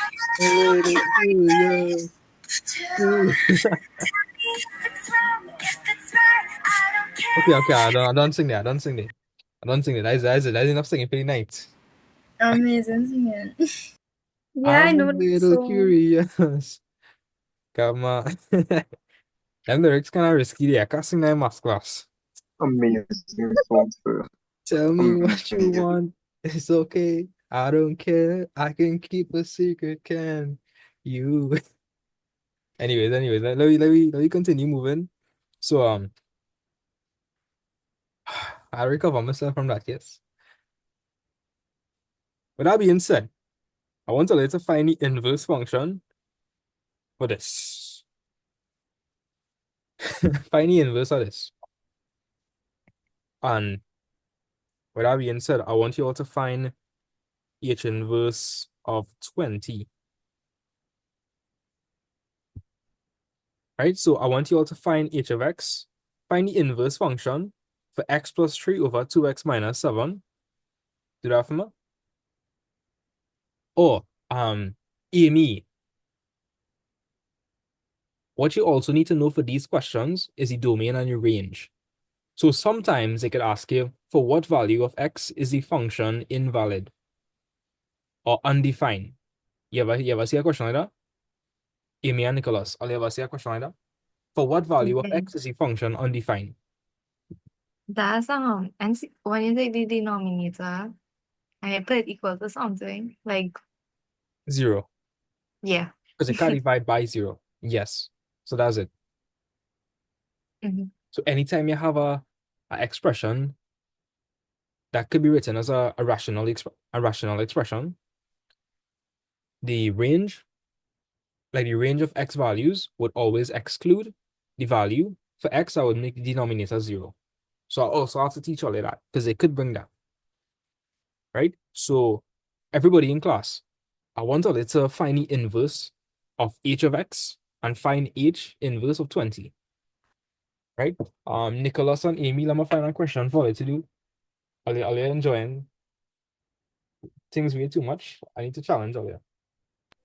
Oh, I was now gonna start this one. That way too easy. Come on. And you can do it fast. Actually, Nicholas, I dare you to do that question in 2 minutes. I could do it right now. Finish by 9:49. Amy, you too.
So Yeah.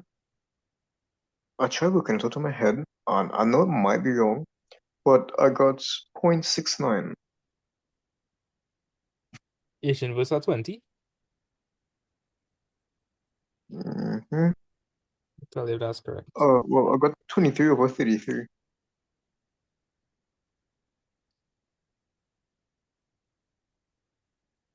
Yeah, definitely did that for me. Yeah.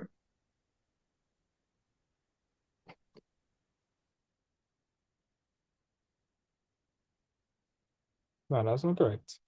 I want you to actually grab a piece of paper, do the full working, and send it to me.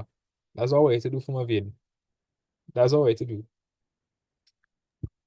Because Will do it's so. like not going to give you any marks for doing things in your head, especially if Yes. it's wrong.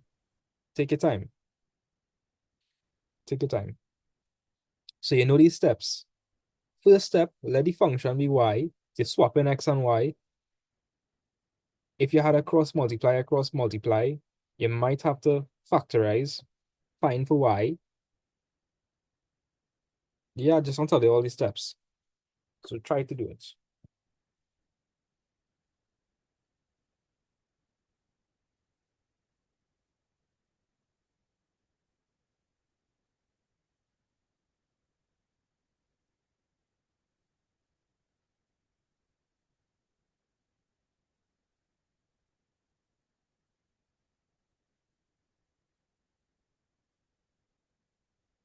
Nicholas, it take more than 2 minutes. You're disqualified. Pressure. Wait, Amy take 3 minutes, but it wasn't fast enough. What's all it wasn't fast enough? No, it was because I was writing on the question. Oh, Okay. That will take the extra minutes. okay, Yeah. Trust I did it in 2 minutes. okay. Nicholas, what about you? I was expecting quick performance from you. real instructions behind me. Shucks.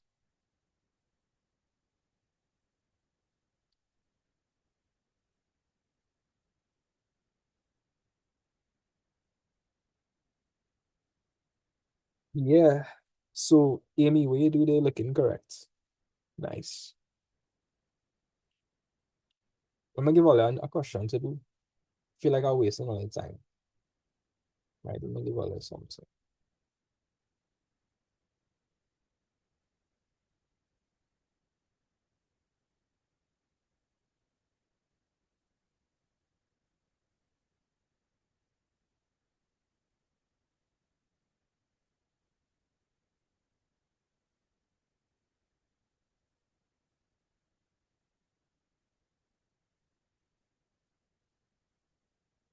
I get it from ChatGPT. I make sure it was working. Yeah, so this question is valid. Try that.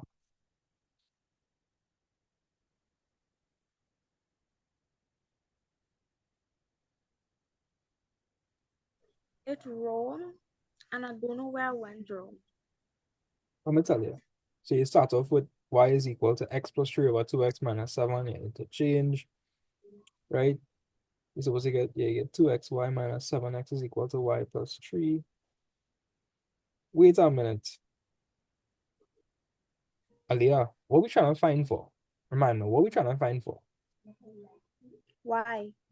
So if we trying to find for y, and all the y terms had to be on the left-hand side, and everything that don't have y in it had to be on the other side. Oh, okay. Okay, so like let me explain what you do. You bring all the x terms on one side. You're supposed Yeah. to bring all the y terms on one side. Wait, so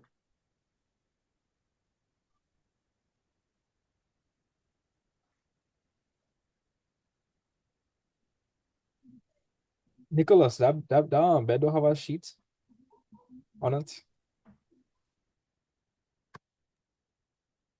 Is that? I say the bed don't have no bed sheet on it.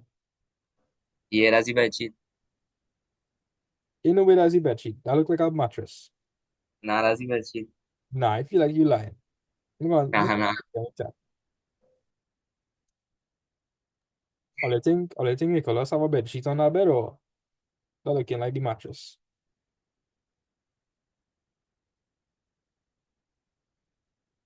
Yeah, so Nicholas and Bed sheet just like that. wait, say that again? I have a bed sheet just like that. It did look matches for the flowers. Kind of convincing that it is a bed sheet. Interesting bed sheet. That's like them really cushiony, thick bed sheets. How do they? Right now, it has about 1, 2, 3, 4. It have 4 children on this bed right now.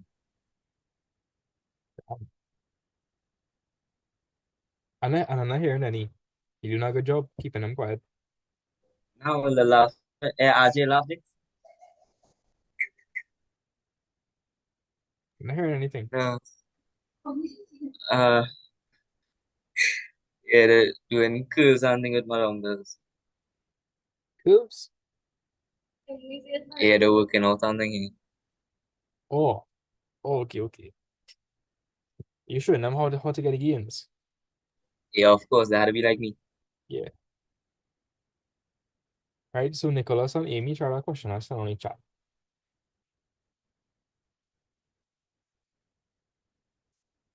All right.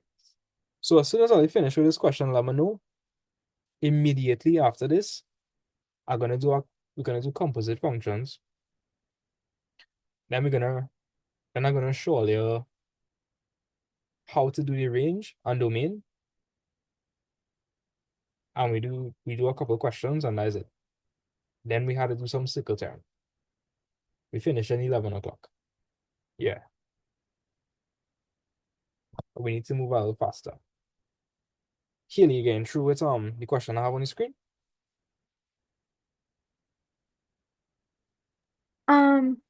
I get through it like the second one, but not the first. We need to get through but you had to find the inverse function to get h inverse 20 though.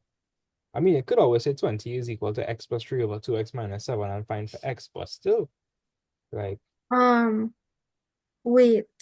The answer just now, let me send you what I have. let's see what you do.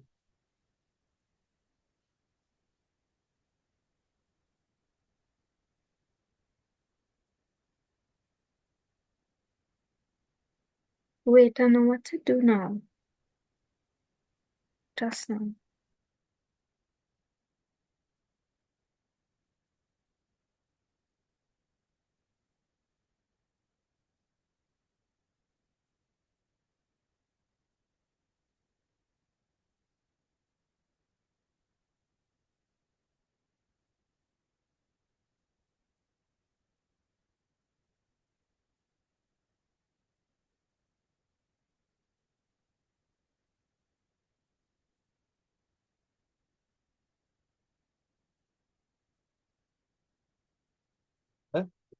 Nah. All right. Right. Oh.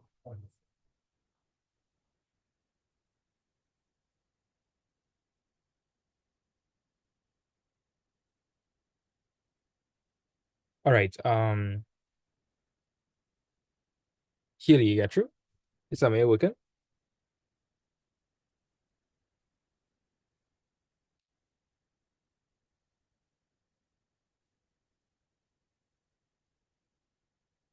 All right, so here, let me check your working real quick. So you have y is equal to x plus 3 over 2x minus 7. You swap the x and the y, right? Then you cross multiply. You get 2xy minus 7x is equal to y plus 3. You bring all the y terms to one side, right? Then you factor out the y. Yeah, that's correct. Yeah, see, you're going good, Haley. What you don't understand about h inverse of 20? So Haley, the first part is correct. You get the inverse function. Yeah, but do I have to use that answer? Yeah, because think about it, right? H inverse 20. By the way, it's supposed to be h inverse x, yeah? That's not f inverse x. The function we're Oh, dealing with is oh. h of x, so h inverse x. Think about it. If you have h inverse x as a function, you have a function, then you have to use that function to find h inverse of 20, because what this means is you're plugging in 20 into h inverse. That's what this means. Follow? Yeah. So you have the h inverse function, you just put in 20 into it.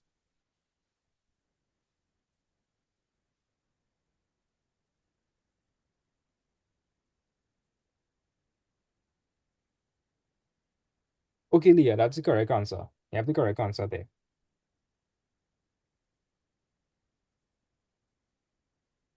I'm gonna send you one have a find H inverse of 20. Right, nice.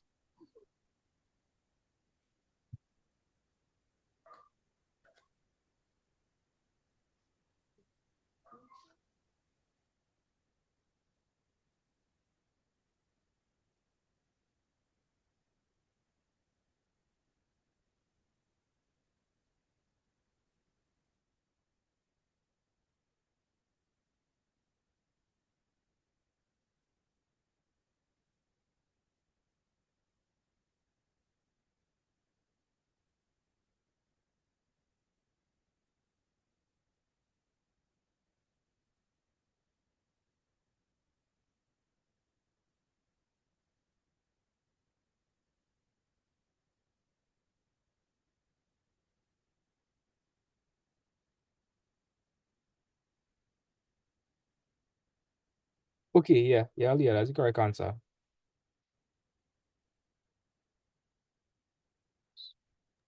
Okay. Actually, let me check. Un momento. So that'll be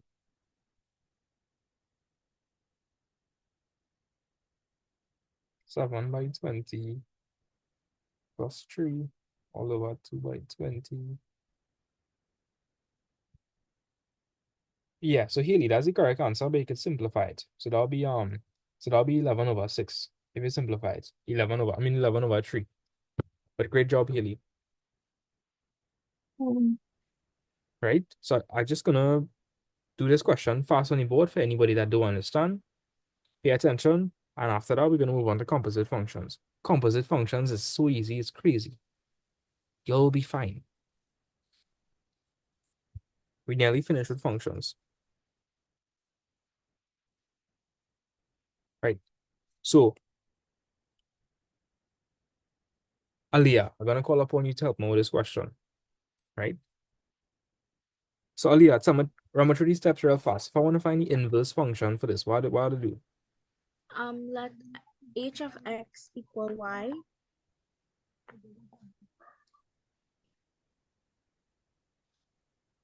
Mm-hmm. And then you're interchanging the variables.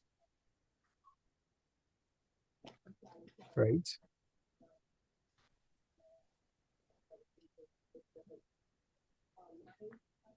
And now you want to make y the subject of the formula, so you could cross multiply. right? So we're gonna cross multiply.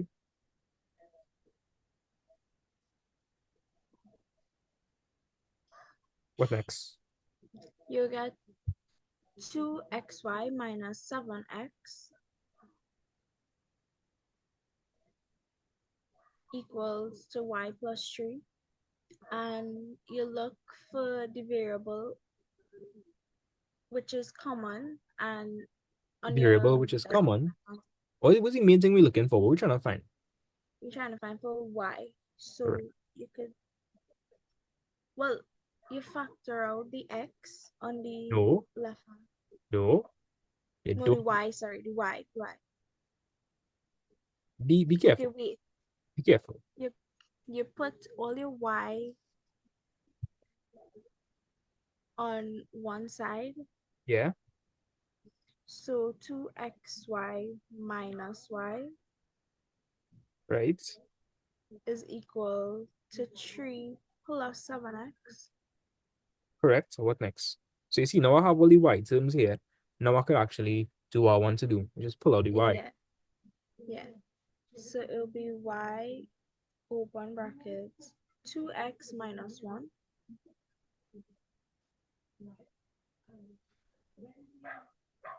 Right. and since you want to find for y, you divide by 2x minus 1 on both sides.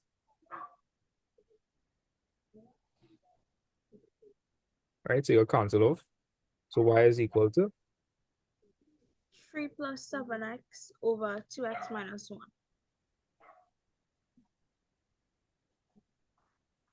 right. So then we're gonna write it in the proper notation. So that'll be h inverse x because we had h of x at the start. So Yeah. h inverse x would be equal to 3 plus 7x all over 2x minus 1. I understand some of you all had 7x plus 3. It means the exact same thing as 3 plus 7x, so you're fine. All right, so that's the answer. And if I want to find h inverse of 20, all that means is wherever I see 20 in this function, I'm going to replace the x with 20. Understand, all right, Haley? So h inverse 20 is utilizing h inverse x, the formula for that.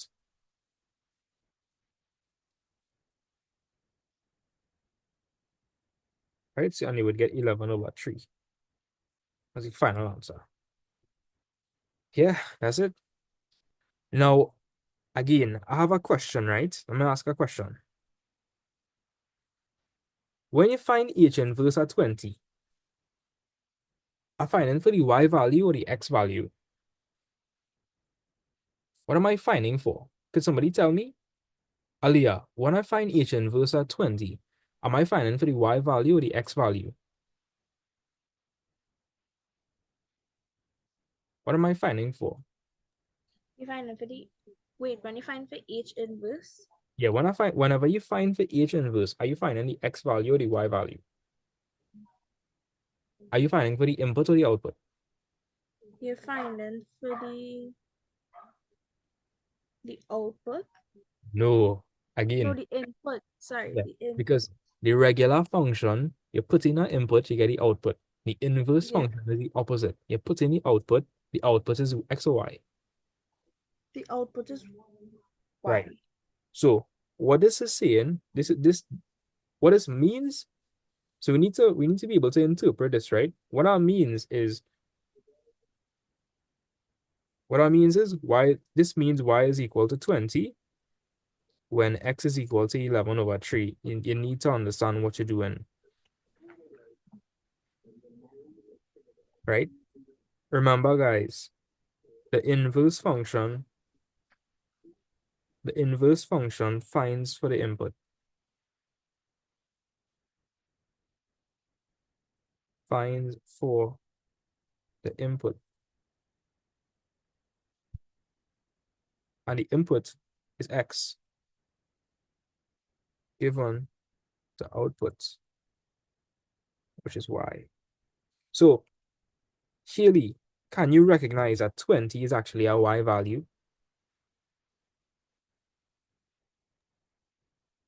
Yeah. Yeah. Cool. So make a note of this. Add any notes.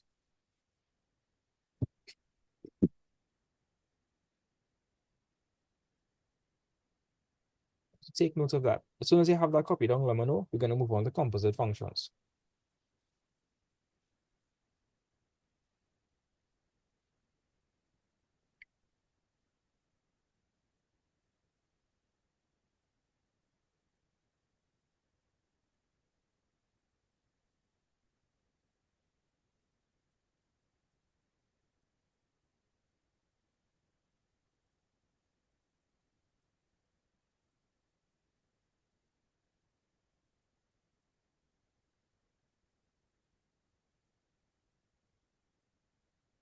All right. Again, as soon as I have that copy down, let me know. Haley and okay, not Haley, Amy and Nicholas, are they getting through the question I sent on the chat? The difficult one? Yeah, Yeah, I just think so. I sent a note.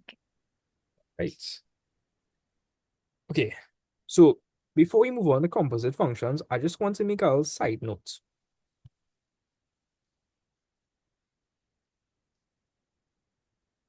You all will need to be able to tell them the value where the function becomes undefined. And it looks a little something like this. Side note.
All right, so copy this down.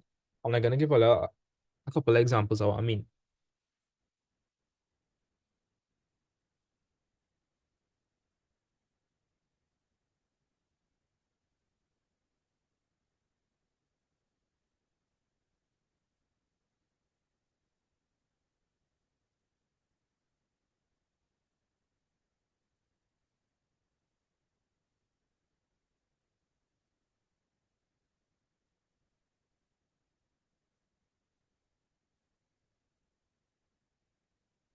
So Haley, basically what I'm trying to get at is whenever you have a function and it's a function that's represented as a fraction, like, let me give you an example, like x plus 1 all over x plus 2. Let me just say we have this function. Do you think we could plug in all values for x into this function and the function will still work?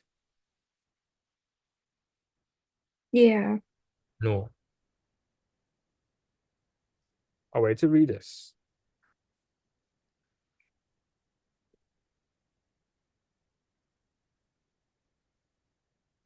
So read this to me real quick. You will need to know the value for x where the function crashes out. Like me. Find or determine the value of x for which the function is invalid or undefined. A function is invalid when its denominator is 0. We cannot divide by 0. Okay, so looking at this function, what would x have to be for the denominator to make the denominator 0? Can you tell me? What would make the denominator 0 when x is what? What plus 2 is 0? What is the opposite of plus 2? -2.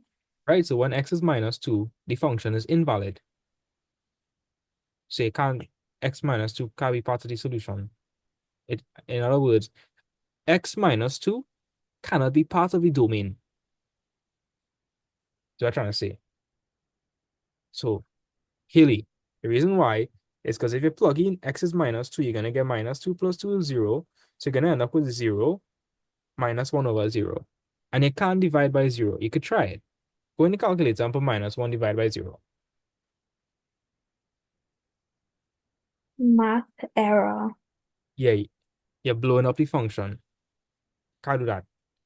So basically what I'm saying is anytime the denominator is 0, that value for x cannot work in the function. That's the value for x that makes the function undefined or invalid. This is how they will actually ask it in the exam and phrase it. Not like this. I just doing it like this so they could or they could relate to something. So they could see that even functions in maths have a hard time sometimes. You know, they have that 1x that they just smash it up. Yeah, Yeah. right. It is just can't do anything else. Kryptonite. So I'll have this copy down. Alia, you have that copy down? Yeah. Okay. By the way, did you all copy this down? Yeah. Alia, did you copy it down? Yeah. Kira, are you still with us? Kira, I know you're real smart, you're just like lazy. So like I don't really ask you more questions because I feel like you know this stuff. Yeah. You're lazy. Yeah. I, I, But I would like to think I'm working on it. you copy down this or you know this? I'll copy it down. Okay, cool. Alia and Haley, don't feel bad. The only reason I call it out so frequently is because of the school I go into. I know they don't really teach much in that school, and I really want to make sure they know the content. If they understand what I mean. Haley, you understand what I mean? I'm not trying to imply anything, but you ever see this in school before? Yes. For real? Yes. Like invalid undefined functions? Okay. Yes. All right. Well, you know about this then. I totally didn't know about this. I probably thinking about Bryce teacher. My teacher was like Barry's teacher, but I had a years old teacher, and when she leave us, then I was like, no. Ah, okay. Yeah. All right. Your mother call your lesson? It's okay. Is okay? All right. So Yeah. let me give a some examples of what I'm talking about. So let me do an example.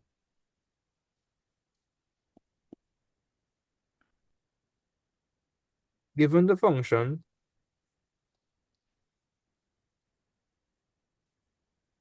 r of x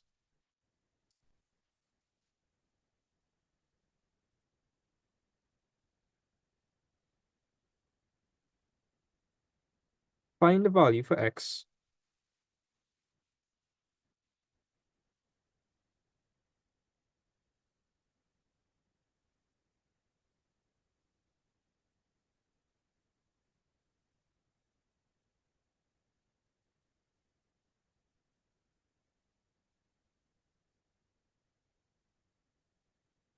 So to figure out this question, all I'm going to do is I'm just going to say minus x plus 3. So you're taking the denominator and equating it to 0 so you can figure out what value for x would make the denominator 0. So, Aliyah, how would I find for x here? How would I make x the subject? You carry across the 3. Right? So x would be equal to, 3. yeah. So when x is 3, minus 3 plus 3 is? 0. Right. And again, the denominator cannot be equal to 0. The denominator is 0. The function is undefined or invalid. So take down the example real quick, and we're going to move on to composite functions.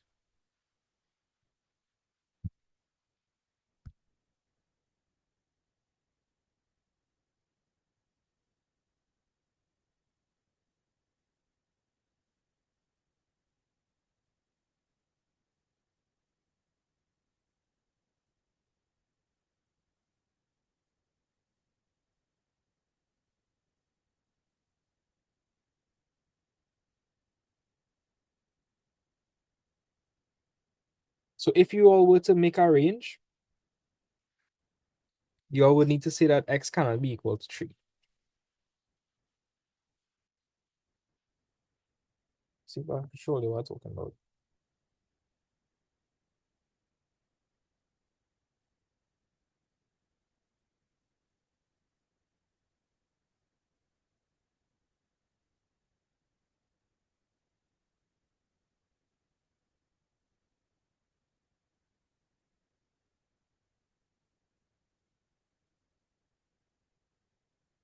Right, so if you wanted to write the range for this is how you would write the range.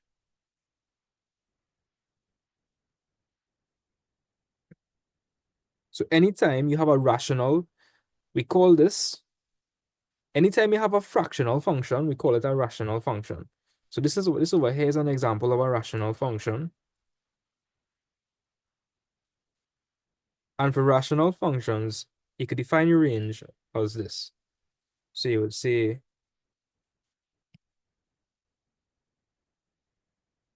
so you can say that x belongs to the element of integers,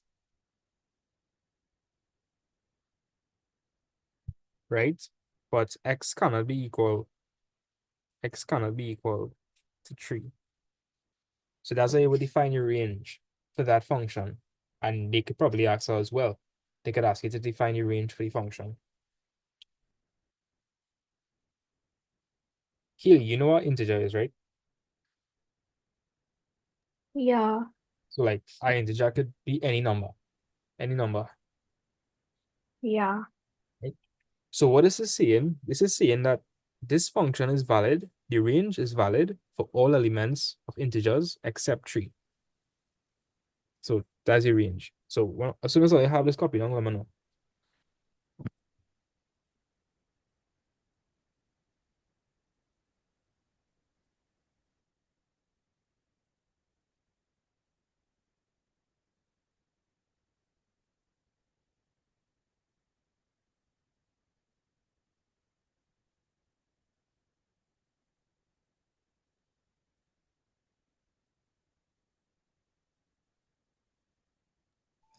I finished. All right. I take it that you finished too, Kelly. Yeah. Right. I hope all of you guys copying this down, eh? You need to be able to know the range that governs your function, right? What is that in between X and Z? Element. This over here is the symbol for element. So it says that x, so the range for the function is all the elements of the integers. So x could be any element from the set of integers. That's what it means. Where integers is like -1, a half, 0, etc., etc. So E just means Okay. element, right? And you need to be able to do this. It's real simple. Just put the denominator equal to 0 and find for x1 is equal to 0. That's where it will be invalid. Simple stuff. What about functions like this? Do you all think the range for this, Healy, do you think this function here has any values for x where that would make it invalid? No. No, because it's not a fraction, right? So the range for this would be all the elements of integers or real numbers, whatever they tell you to use. Right? So now we're going to move on to composite functions. So what exactly is a composite function? It's just combining two functions as well. So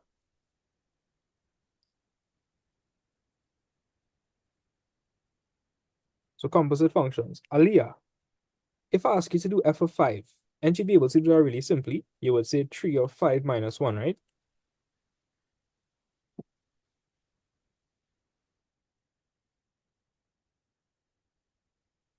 Aliyah, and if I ask you f of 5, right? And you can do that real easy. Yeah. Okay. So what if I ask you to do fg of x? What's the difference? You're replacing, you're substituting x in the f function with the g function. Right. So guys, if composite functions is confused, all you could use this trick. So fg of x means the same thing as f of 2x plus 5.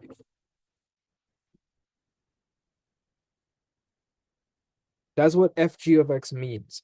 So anywhere you see x in f of x, you're going to replace the x with 2x plus 5. That's it. Right? So Keely, I want you to expand that more and simplify. That's 6x plus 15 minus 1. 6x minus, 6x plus 15 minus 1. right. You see any like terms there? Yeah, 15 and minus 1. So that'll be plus 14. 6. Yeah. That's it.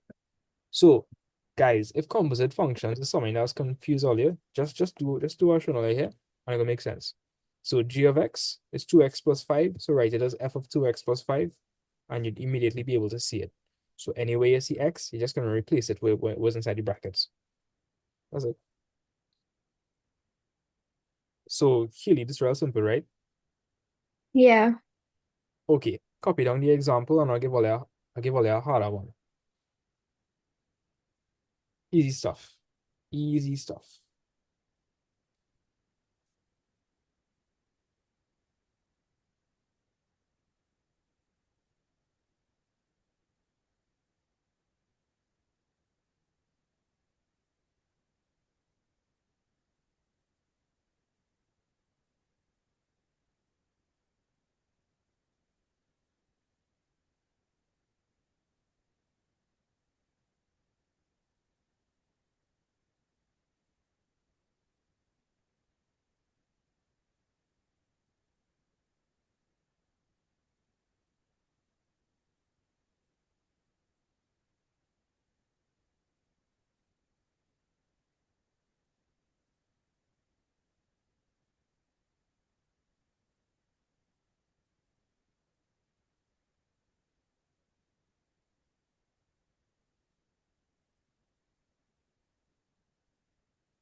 Right, so as soon as they have the example copy down, let me know. We gotta move with speed.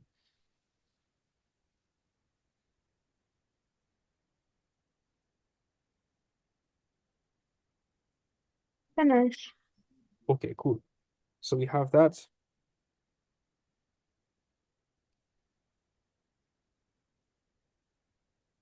Right, jumping straight into it. Right, so Kiara, I'm gonna call upon your help. In the meantime, while Kiara help me with this question, I think Okay, I'm curious. I think I could do this question entirely by yourself, or you want me to like help Ollie with it. I could do it. We could try it first. Yeah, no problem. No problem. And then after you tried, Kira, you help me with it. Okay.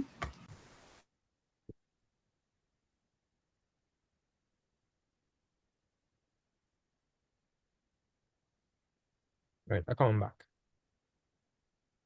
Take this should take you 4 minutes.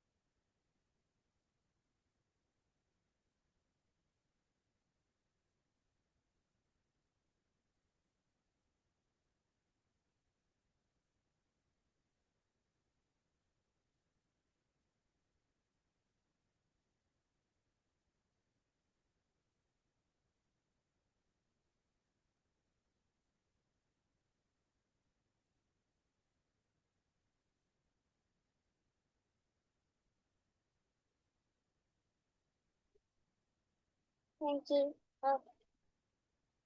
He's All right, guys, so my baby cousin go and teach Ollie how to do this. So Rianj, I have a bunch of students here. You want to tell them how to do the functions? All right, so I explain to them. Yes, so nice. You have to um That's so helpful. Like, I totally understand that. Aliyah says she understand. press 5. You say press 5. Yes. Yeah, you have a calculator and thing. Let me show you. Man, have a calculator and thing here. And also achieve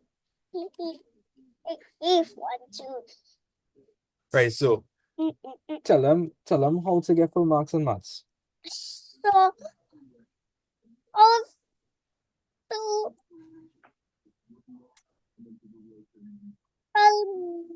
maths. You think they're gonna get full marks now?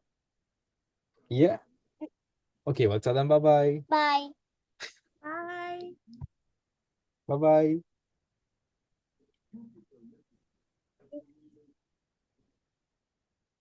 So with that, Aliyah should be ready for C-Sec, I think. Oh, bye. All right. So I'll get through with G of minus a half. Yeah, Aliyah, I get 2.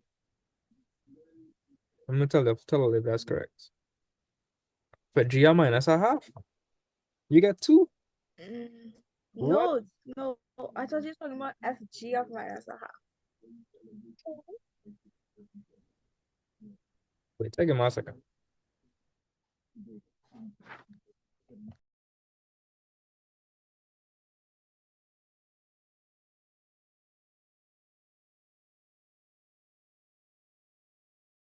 Yeah, so Aliyah, you say you got 2 for something. Oh, that's your final answer.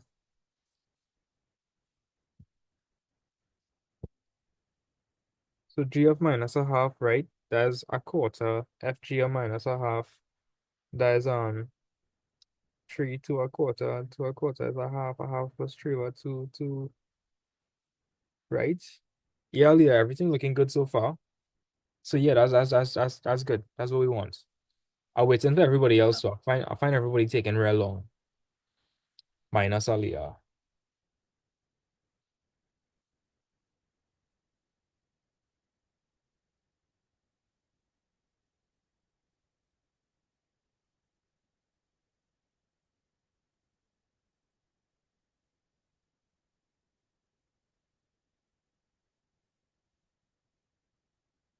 Right? Healy, You get answer for both questions? For the first one, and not only second one. Okay. What about everybody else? Almost done. All right.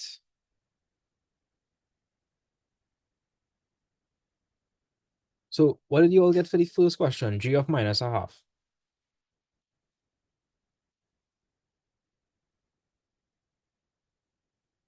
I get a quarter. You're supposed to get a quarter, right? So the other question could be simplified to f of a quarter.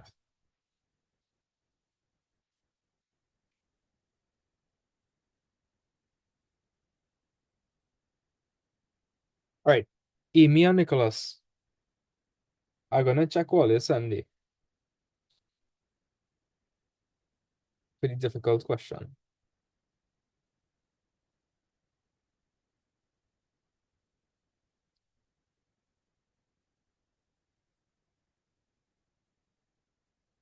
I just send any question, any chat, so I could reference it fast. So 2 minus 4 minus 2. This one is minus 2 over 5. Hence, or otherwise, show that f squared x is equal to f of fx. It's x.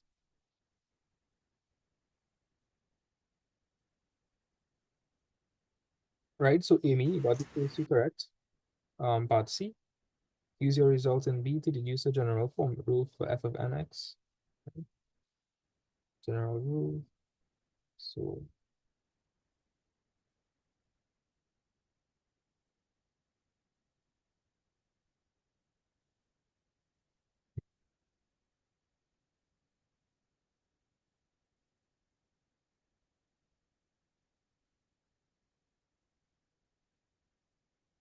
Amy, that's such a weird question, right? Because when you find the inverse, you realize you're getting back the same thing. That's real weird, right? Yeah, I thought that was kind of strange. I was like, okay, Nah, just but, prove what the question asking. nah, but really cool, right? Like it really. Yeah.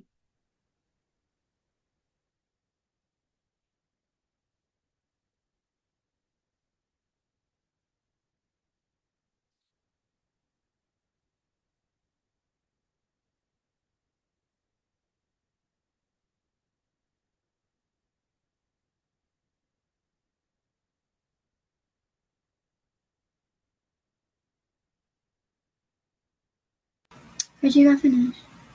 I can finish.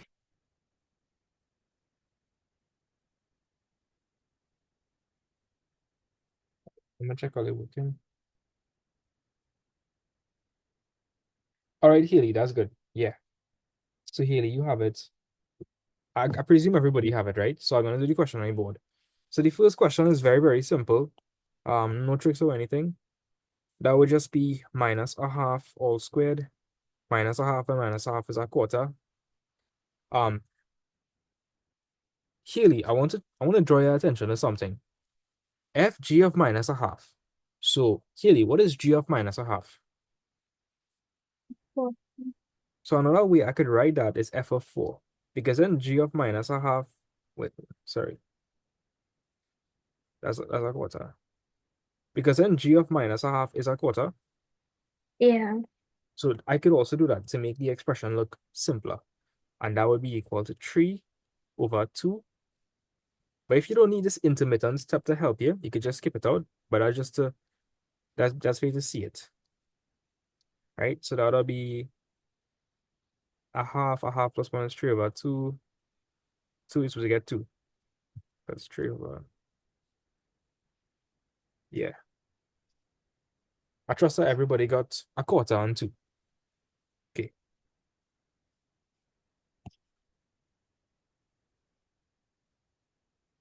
Right? I want you all to do part 2 quickly. I give you another 3 minutes to do part 2. Or you should be like real skillful in it by now.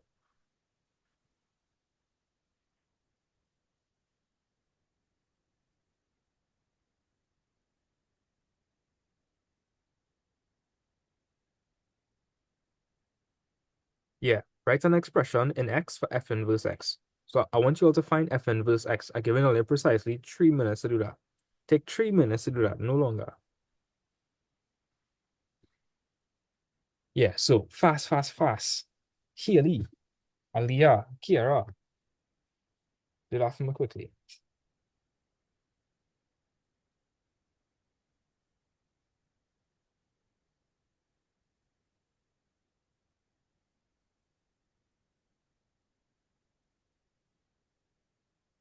So, Amy and Nicholas, let me explain something, right? So, Amy and Nicholas, in the question it said, hence or otherwise show that f squared x is equal to that. That is proof that f is its own inverse. Let me explain a property of functions. Anytime you find anytime, and it's like a proof. Anytime you find the like f squared or h squared x, whoever it is, and you get x, that means the function is its own inverse. Like that's just a fact. So Amy, you see how you find f squared x and it was x? Yeah. That property, that's enough proof. Anytime that happens, that means that f is its own inverse. Okay. That's just like a fact. It's like saying sine squared x plus cos squared x is equal to 1. That's a fact. So you Mhm. don't need to go and find the inverse. Sure, if you want, that's optional. You see extra proof. But Nicholas, you're there, right? Yeah.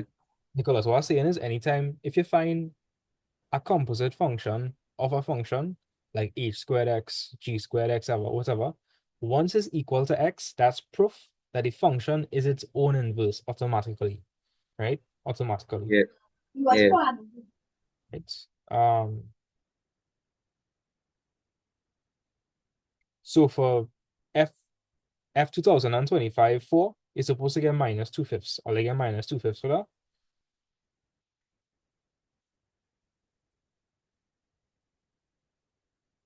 Okay, Amy, you get the minus 2/5. Nicholas, let me see what you do. Nicholas, you didn't get the minus 2/5.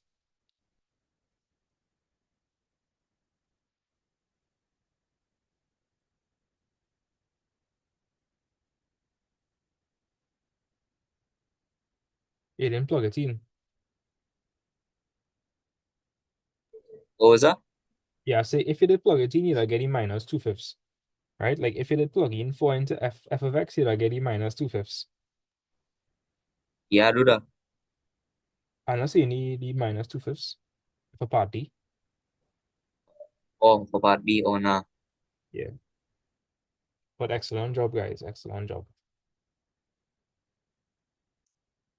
So Nicholas, you well ready for them? I telling you, I surprised for my own maths mark for this marks. Everything just like real easy now. Yeah, I mean Miss Priya, sorry. She she sent me emails and she was like she didn't send me the exact mark, but she sent me the like ones and twos and thing. And she said I got two so far. Oh, all right, good. Big up yourself. I do not much real hard to get, you know. No, not maths, no more maths. Oh, like, okay. Yeah, I got one in maths. Yeah, I had to get one on that. Okay, so Aliyah, what you did was correct. That's good. Aliyah, what you accustomed with? You're accustomed with having to factor out the y term, but you didn't have to factor out the y term here because it only had Yeah, one term with a y term. So yeah. you did it in the correct time and everything. Excellent job. Excellent job. Okay. Haley, Kiara, waiting on answers from you guys. I didn't send it. I thought I was doing it with you, but sure, I'll send it. Okay, well, Kiara, you can do it, man. Okay. Right. So, Haley, how things going on your end? You getting through this question? Yeah, you're sounding like you're underwater though. Yes, I drowning. I literally drowning. Um, I go dead. Tough out here, you know. Tough. SpongeBob. SpongeBob have a gun to my head. I getting robbed. SpongeBob and Patrick robbing my boy. Wait. it kinda gets over in Bikini Bottom, yes.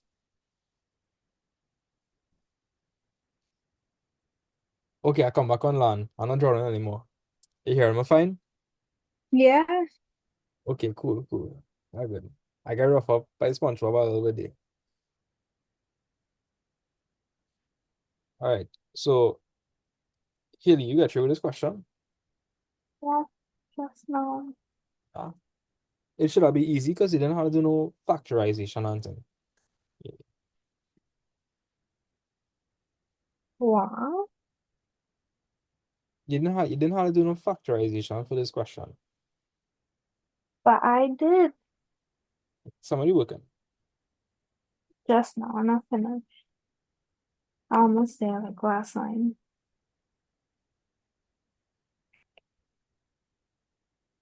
Three over 3x is the correct answer. Correct answer is 3 minus x over 2x. Let me ask you a question. How much terms did you have with y in it?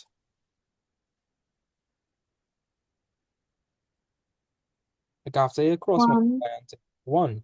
So if you had one term with y in it, was there a need to factorize to factor out all the y terms if you had a one y term? Think about it. The whole reason you just factor out the y term is because you have two expressions with y. But if you have one expression for y, you don't need to factor it out. You understand what I mean? Yeah. It's on a I- little No, I do. because if I have one y, I could just send across everything and yeah, I don't have to factor out nothing. So something we can. Let me see what I have. Yeah.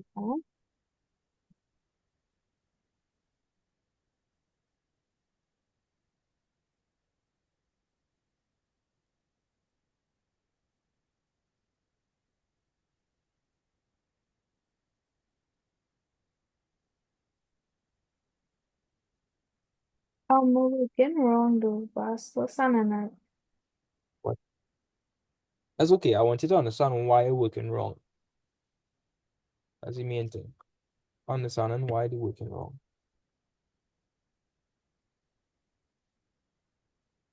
I know where I went wrong though. All right. So Haley, yeah, we have 2xy plus x is equal to 3. I see a factor out of y, but okay, 2xy have a y in it, right? But is there a y with any 1x? No. Nah. So where you get our y from? So that's the mistake you make. So Haley, you gonna help me with it on the screen, and Kiara, you could just correct her if she assist. If she need any help. Assist. Okay. So Haley, tell me the first step. Let x equal y. So I want you to call out the exact working I'm gonna write on the screen. So y is equal to 3 over 2y plus 1. you mean 2x plus 1. Yeah. Take your time. Right? Continue. Then x is equal to 3 over 2y plus 1. Yeah. Then it'll be x, open brackets, 2y plus 1 is equal to 3. And then, I could intervene. Nah. Okay. Let Haley figure it out. Yeah. Tell me what next, Haley.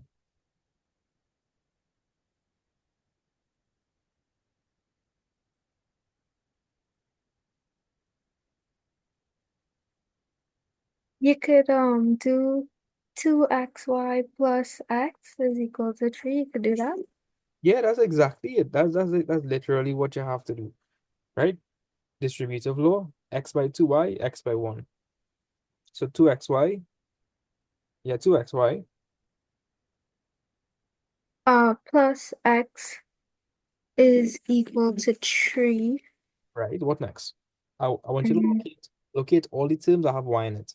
What's the only term that have y in it? 2xy, So what to do? carry x on the right hand side. So it'll be 2xy is equal to 3 minus x. Yes. Mm-hmm. Oh, okay. And then y would be equal to 3 minus x over 2x. Correct, because we gotta have to divide to cancel off the 2x. And you could simplify that. No, can't simplify. You wanna do this? Add it up No. then. Yeah. And the last step is to Um, like put your inverse thing that yeah. right. Cool. Nice. So here what? I'm gonna do two very hard functions questions. I'm not gonna do cycle term tonight because it's like already 10:48. I want to make sure they have like a good mastery in functions so that any functions question you see you can get correct. So Kira, why don't you just pick a random year? So like what I'm saying is no matter what you see, you're supposed to be able to solve it. So pick a random year, May, June, January, anything, and you should be able to solve the question. So pick something. Jan 2019.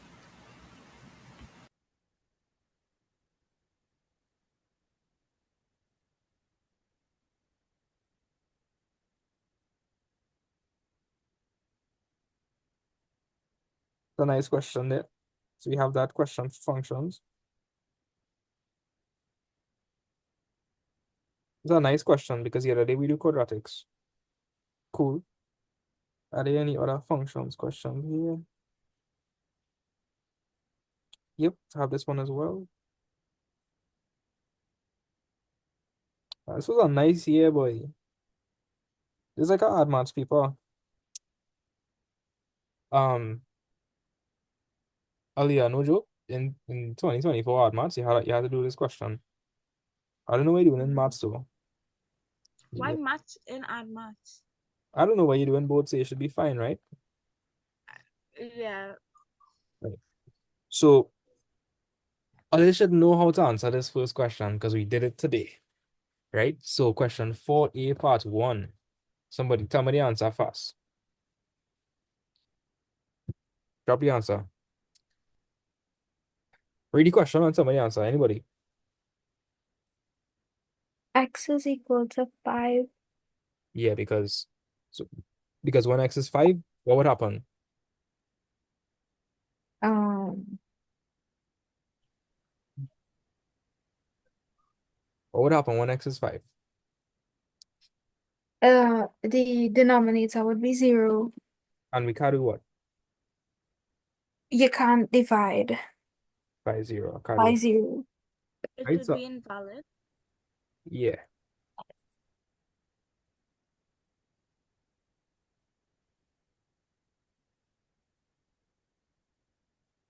Right?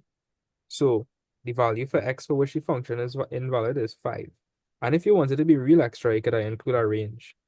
So you could have said that x is an element of the integers, right? X is not equal to 5. If you want to be extra, right? So the answer for that is 5. Everybody okay with that, right? Easy one mark. Yeah. Ali, are you okay with that? Yep. So you can't divide by 0. So when x is 5, denominator is 0, you can't have that. Find an expression for h inverse x. So let me just write it. H of x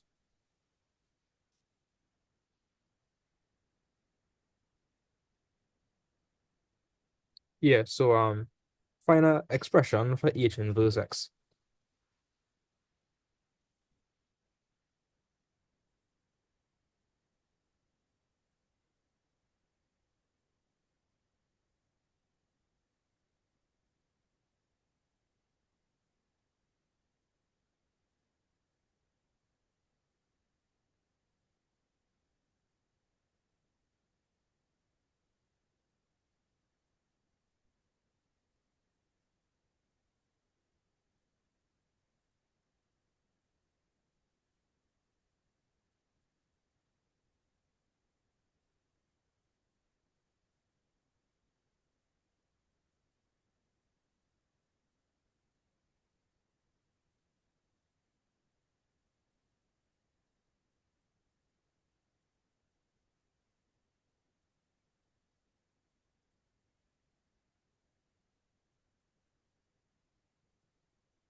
Right.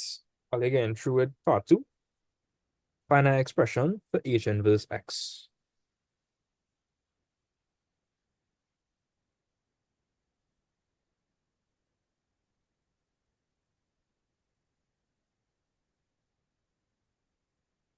Um, Aliyah, you getting through it part two? Yeah. Okay. Healy, what about you? Yeah. Yeah? Okay.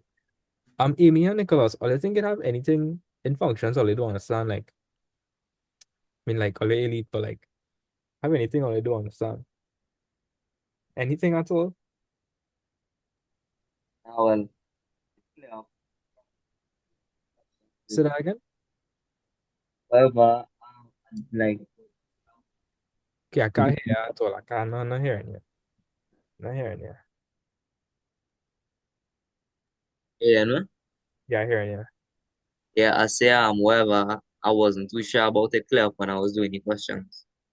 Okay, because I mean, you did do some pretty hard questions. Yeah. Yeah.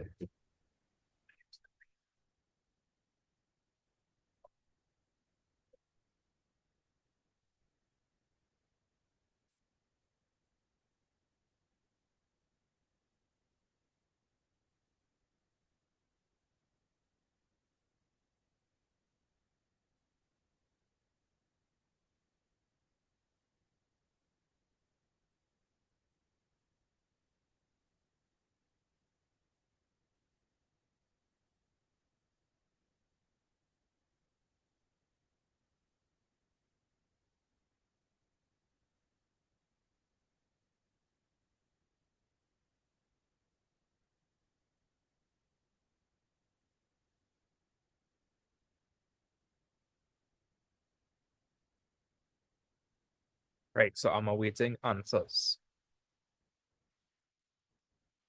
I send your minds. All right.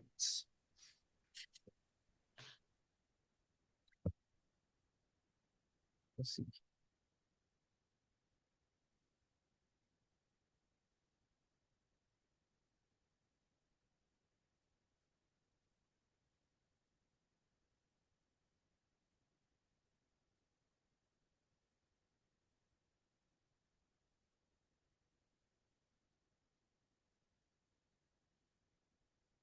Yeah, that's correct. Just remember you had to write the final answer in Yeah, I write it in. I just write it in, sorry. all right, cool.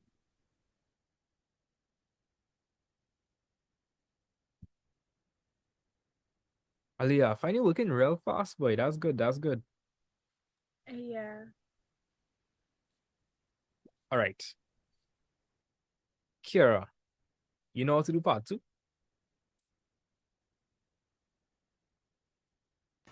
Yeah. We looking. And send it to me. Okay.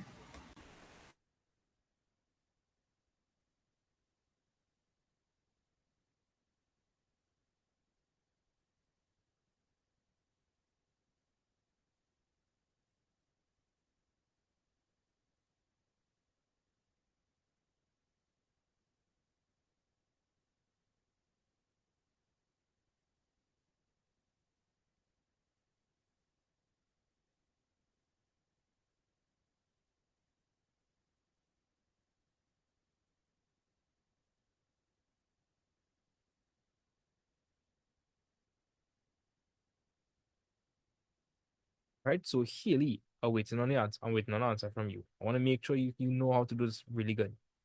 Send it. All right.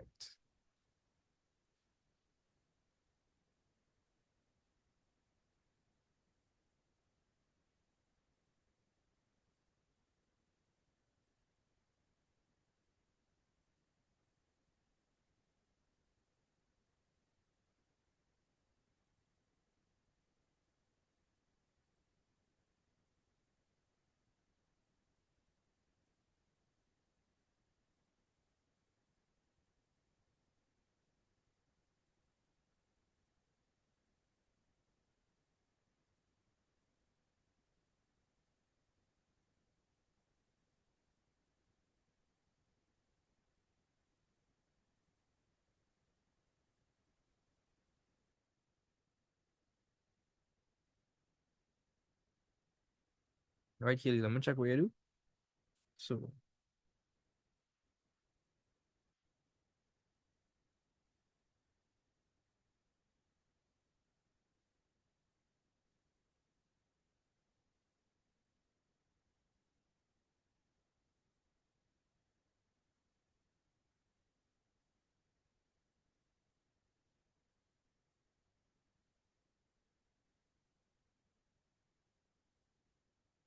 yeah, Haley, that's correct. That's absolutely correct what you have.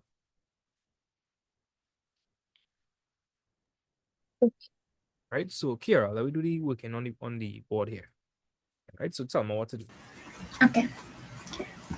So since h of x is equal to, well, 2x plus 3 over 5 minus x, we're gonna let it be y, so we're gonna, well, statements, it will be like let y be equal to 2x plus 3 over 5 minus x. And then I do real statements because I find function statements as help me. That's good. So let y be what? And yeah, and then like I put y equals to the 2x plus the whatever. And then after that, I interchange the variables. So x will be equal to 2y plus 3 over 5 minus y. And then after that, I make y the subject of the formula. Right? How you do that? Well, more working, I put x is x brackets 5 minus y will be equal to 2y plus 3, if that makes sense. Hopefully I'm correct. Ryan? Nice. Okay. And then I put 5x minus xy equal to 2y plus 3. Yep. Correct? Yeah, correct. Going good. Okay. And then I put 2y plus xy equals to 5x minus 3. So Wrong. okay.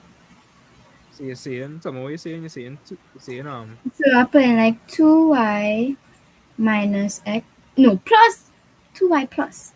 Made a mistake. Plus xy is equal to 5x minus 3. So basically, you're swapping the 2 and the 5. Yeah. yeah, that's looking correct. And then y brackets 2 plus x equals 5x minus 3. And then y will be equal to 5x. Yeah, y equals 5x minus 3 over 2 plus x. Okay, yeah. I think, yeah. Correct? Yeah. Now, some of you all would have gotten this. This is the answer. Some of you all would have had minus 5x plus 3 all over minus 2 minus x. Some of you all had this, right?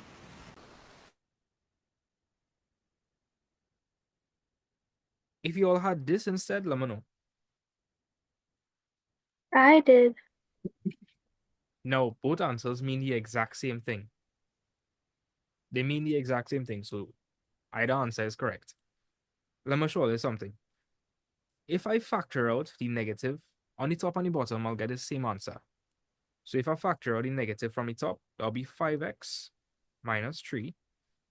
And if I factor out the negative from the bottom, that'll be negative 2. That'll be 2 plus x. So you get 5x minus 3 over 2 plus x. So once you follow the code, you'll get the same answer. So Haley, your answer was correct. Amy, your answer was correct. Not Amy. Haley, your answer was correct. And Kira, your answer was correct. Even though they look different, they mean the exact same thing. So, nice.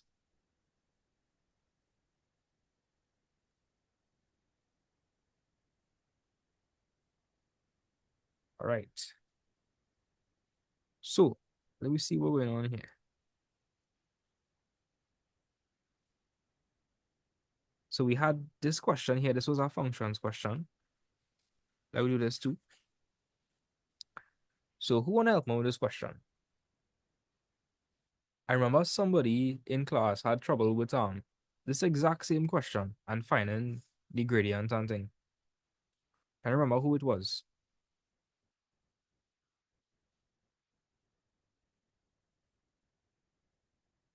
This will be the last question for the night. And then I'll give all the homework. 2 really hard questions for homework. But Haley, were you the one that had trouble with the quadratics? Like with the curve and thing? Mhm. Was it you? That was me. That was you? Okay. Well, let me just work on this. So complete the table below for the function they given us. What kind of function is this? What's the highest power of x?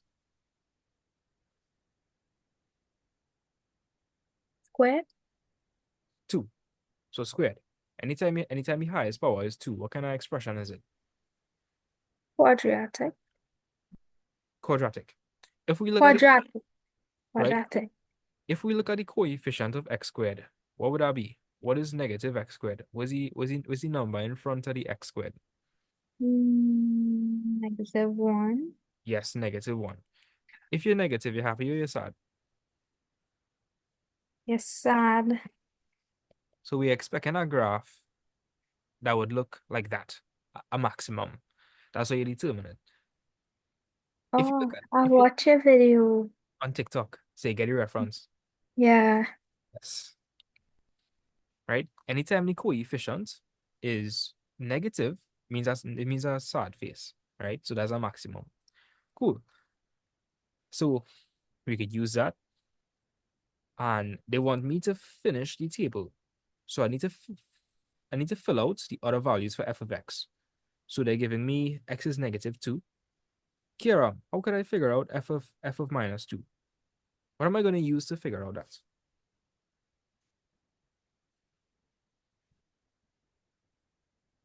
Tell me, Kira. You're gonna use the function they give you and then put input. That's not the right word. I don't know. You're gonna you're gonna use the -2 and replace the x with -2. I, I don't know what this. I'm not making sense. I feel like I'm having a brain fart. My bad. That's correct. -2 is the input. So you can plug it in to get the output. Here's f of x. Yeah. Right? So I want somebody to plug in. I want somebody to find f of -2. So you're going to plug -2 into the function. So that'll be 3 plus whatever. And I'm going to put it on the screen. I want somebody to solve it themselves. So Haley, quadratics. Yeah. You gotta be on this.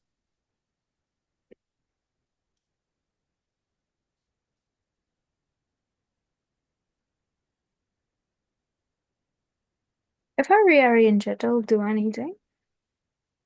Once you don't cross the equal sign, you can rearrange. So if you want, you can rearrange it to be -x squared plus 2x plus 3.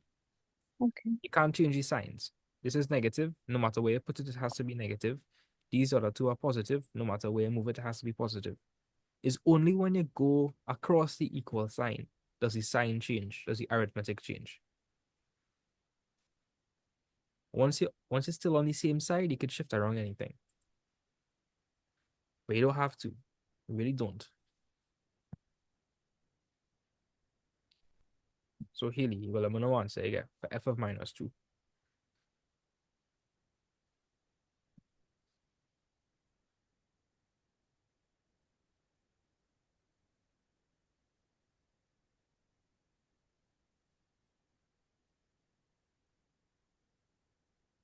Oh, Kira, while we at it, would this function be a many to one, one to many, one to one? What kind of function would this be?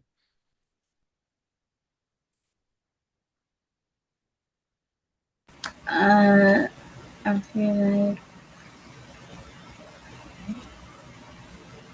many to one.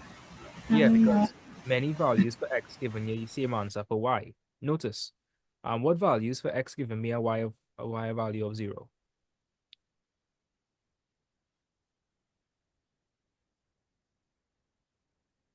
Look at the table. Wait, repeat what you said. Sorry. Look at the table. Mm-hmm. Are we getting the same output with different inputs? Look at the table. Are you seeing that? Are you seeing? Yeah, You have two different values, but they're giving you the same output. same output, yeah. So that's many to one. Many in the X domain going to one element in the Y domain.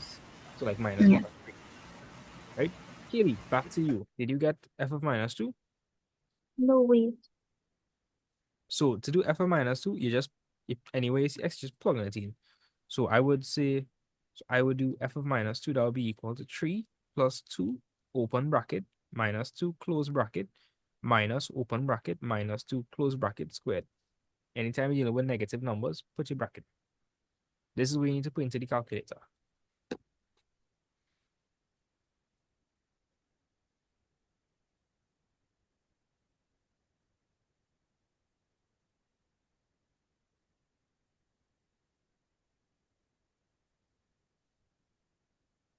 Right? So I get 3.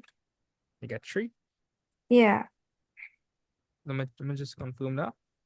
Minus 4, minus 4, minus 1. That'll be minus 1. Nah. And again 3.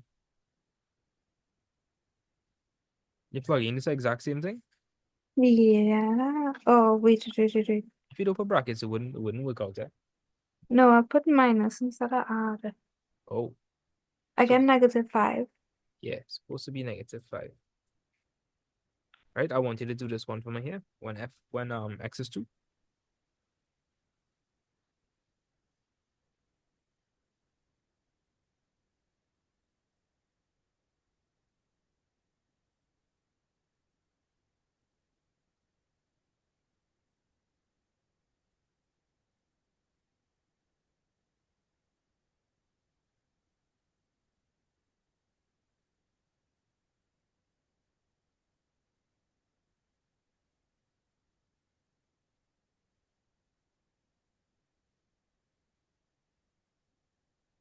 So Healy, how do I be able to do this like in less than 1 minute, like instantly? You just plugging it in into your calculator. So pair brackets.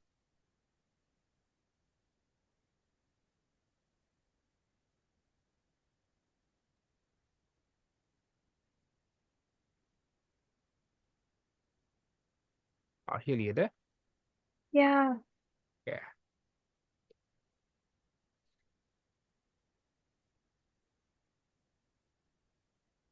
I get 3. 3. Let me just verify that. So Healy, what's taking you a little while to plug it in? Like, I want to know what giving you some trouble. Or is it just like the tiredness? Yeah, I just fed up. I see. You fed up? Yeah, like real fed up. Yeah, because you come from a previous crash course and then just like one thing after the other. Yeah, yeah, ease out. I understand. Do you know how to plot points on a graph? I already have the graph drawn, but you know how to plot points? Yeah. All right. So I have the points plotted already, and I have the quadratic drawn. All right. So just these 3 questions. The coordinates are the maximum point. What do you guys think the maximum point is? By looking at that graph, what is the maximum point? 4. A point is made up of an x and a y value. X first, then y. A point. Point is x and y.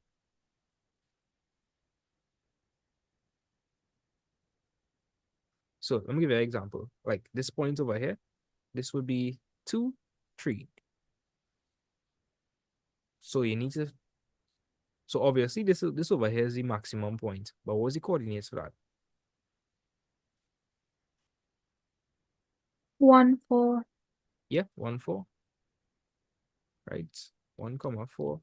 The range of values of x for which f of x is more than 0. Right? So in other words, what are the values? So we need to look where the function is more than 0. So where is the function more than 0?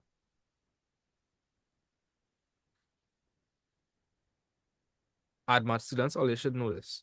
So Alia, where's the function more than 0? Like if we look at let me look between -1 and 3.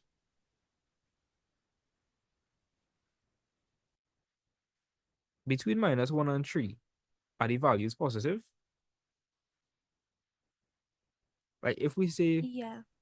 okay, if we go like less than -1, It will be negative. yeah, it will be negative. So my range of solutions would be between -1 and 3. Mm-hmm. So that would be, to write out, that would be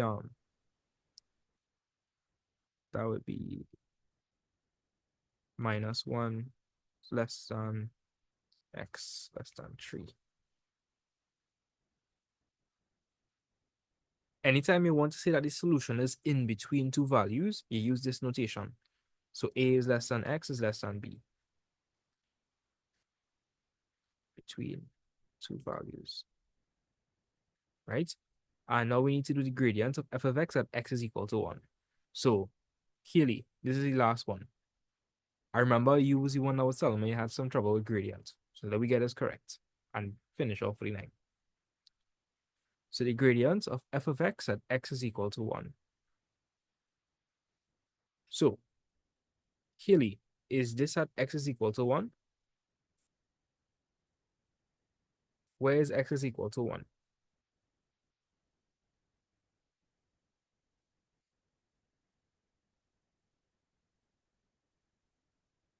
Would it be over here, Yeah.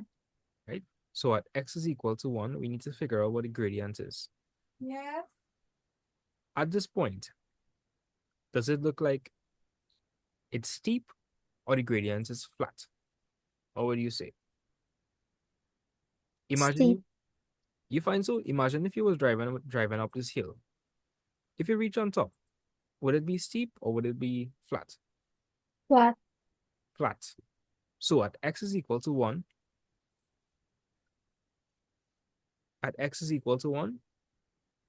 it would be perfectly flat actually. So if you want to figure out the gradient at any point on a curve, what you need to do is you need to figure out first of all where it is. So x is equal to 1 would be over here. And you would draw a tangent. A tangent is a line that grazes the curve. Then you would take 2 points from the curve, 2 points from the tangent, and you would find the gradient. So we could take any 2 points. So let me take this point here and this point. So this point is -1, 4. This point is 2, 4. I'm going to call this x1, y1. I'm going to call this x2, y2. Right? And Healy, do you remember the formula for gradients?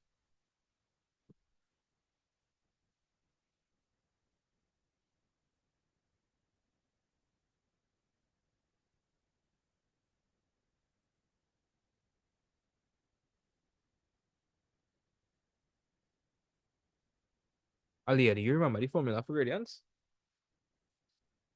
Yeah. dy dx?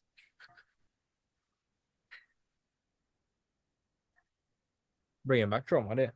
Yeah, tell me. Oh my God, yeah. What's the formula Yeah. for gradients? y2 minus y1 over x2 minus x1. Right, since it's perfectly flat, it has no steepness, so the gradient's supposed to be 0. So the final gradient, that'll be y2. y2 is 4, y1 is 4. 4 minus 4 is 0, right? Cool. So 4 minus 4 is 0. The answer for this is going to be 0. And we expected that because at the maximum point, the gradient is flat. There's no steepness. So the gradient at x is equal to 1 is 0. All right, so that's it. I'm going to make our functions worksheet and send very soon when I get a chance. But that's it for functions. Next class, we can do circle theorem and another topic. What other topic all you want to do other than circle theorem? Because circle theorem wouldn't take long. They're real simple. Alia, you have any topics in maths are giving you trouble? It was circle theorem. Circle theorem, that's it? It's supposed to have more.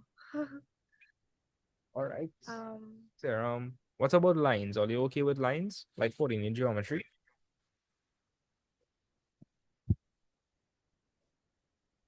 Like pattern recognition. Reggie, sorry. So like like how it have construction, right? and it have that one part where you had to use the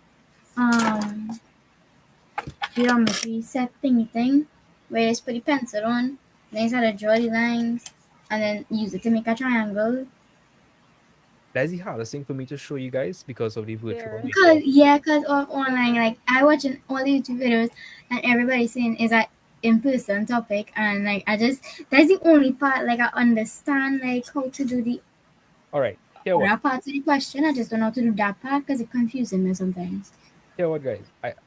I think I have a video where like in previous Form 5s, I did a crash course and I showed them how to construct everything. If I could find that video, I was on it. Okay, thank you. I think I have it, I'll get it to you one time. But other than that, what other topics even are in trouble other than circle theorem?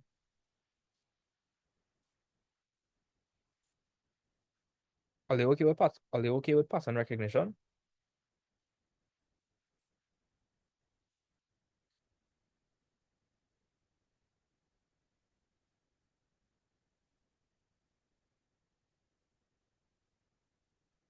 Yeah or no?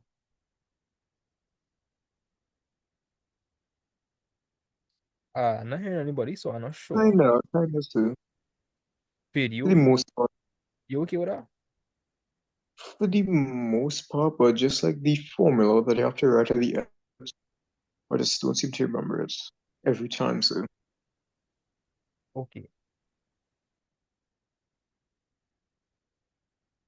All right. So next class, we're gonna do circle theorem, and we need to figure out what else we're gonna do. So circle theorem and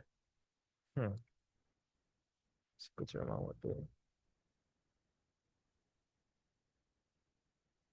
are you all okay with vectors? Vectors is be hard sometimes. I know vectors don't be easy all the time. we could cover some of the vectors. Yeah, so next class we'll do circle theorem and vectors, right? I'll do a worksheet for functions. Please attempt it. For those of you all that didn't do the quadratic worksheet, please finish it. All the answers are already there. You just had to check it. So that being said, thanks for coming to class today, guys. I wishing you all the best. I will send the notes later. Have a blessed night. Later, everybody. Bye. Bye.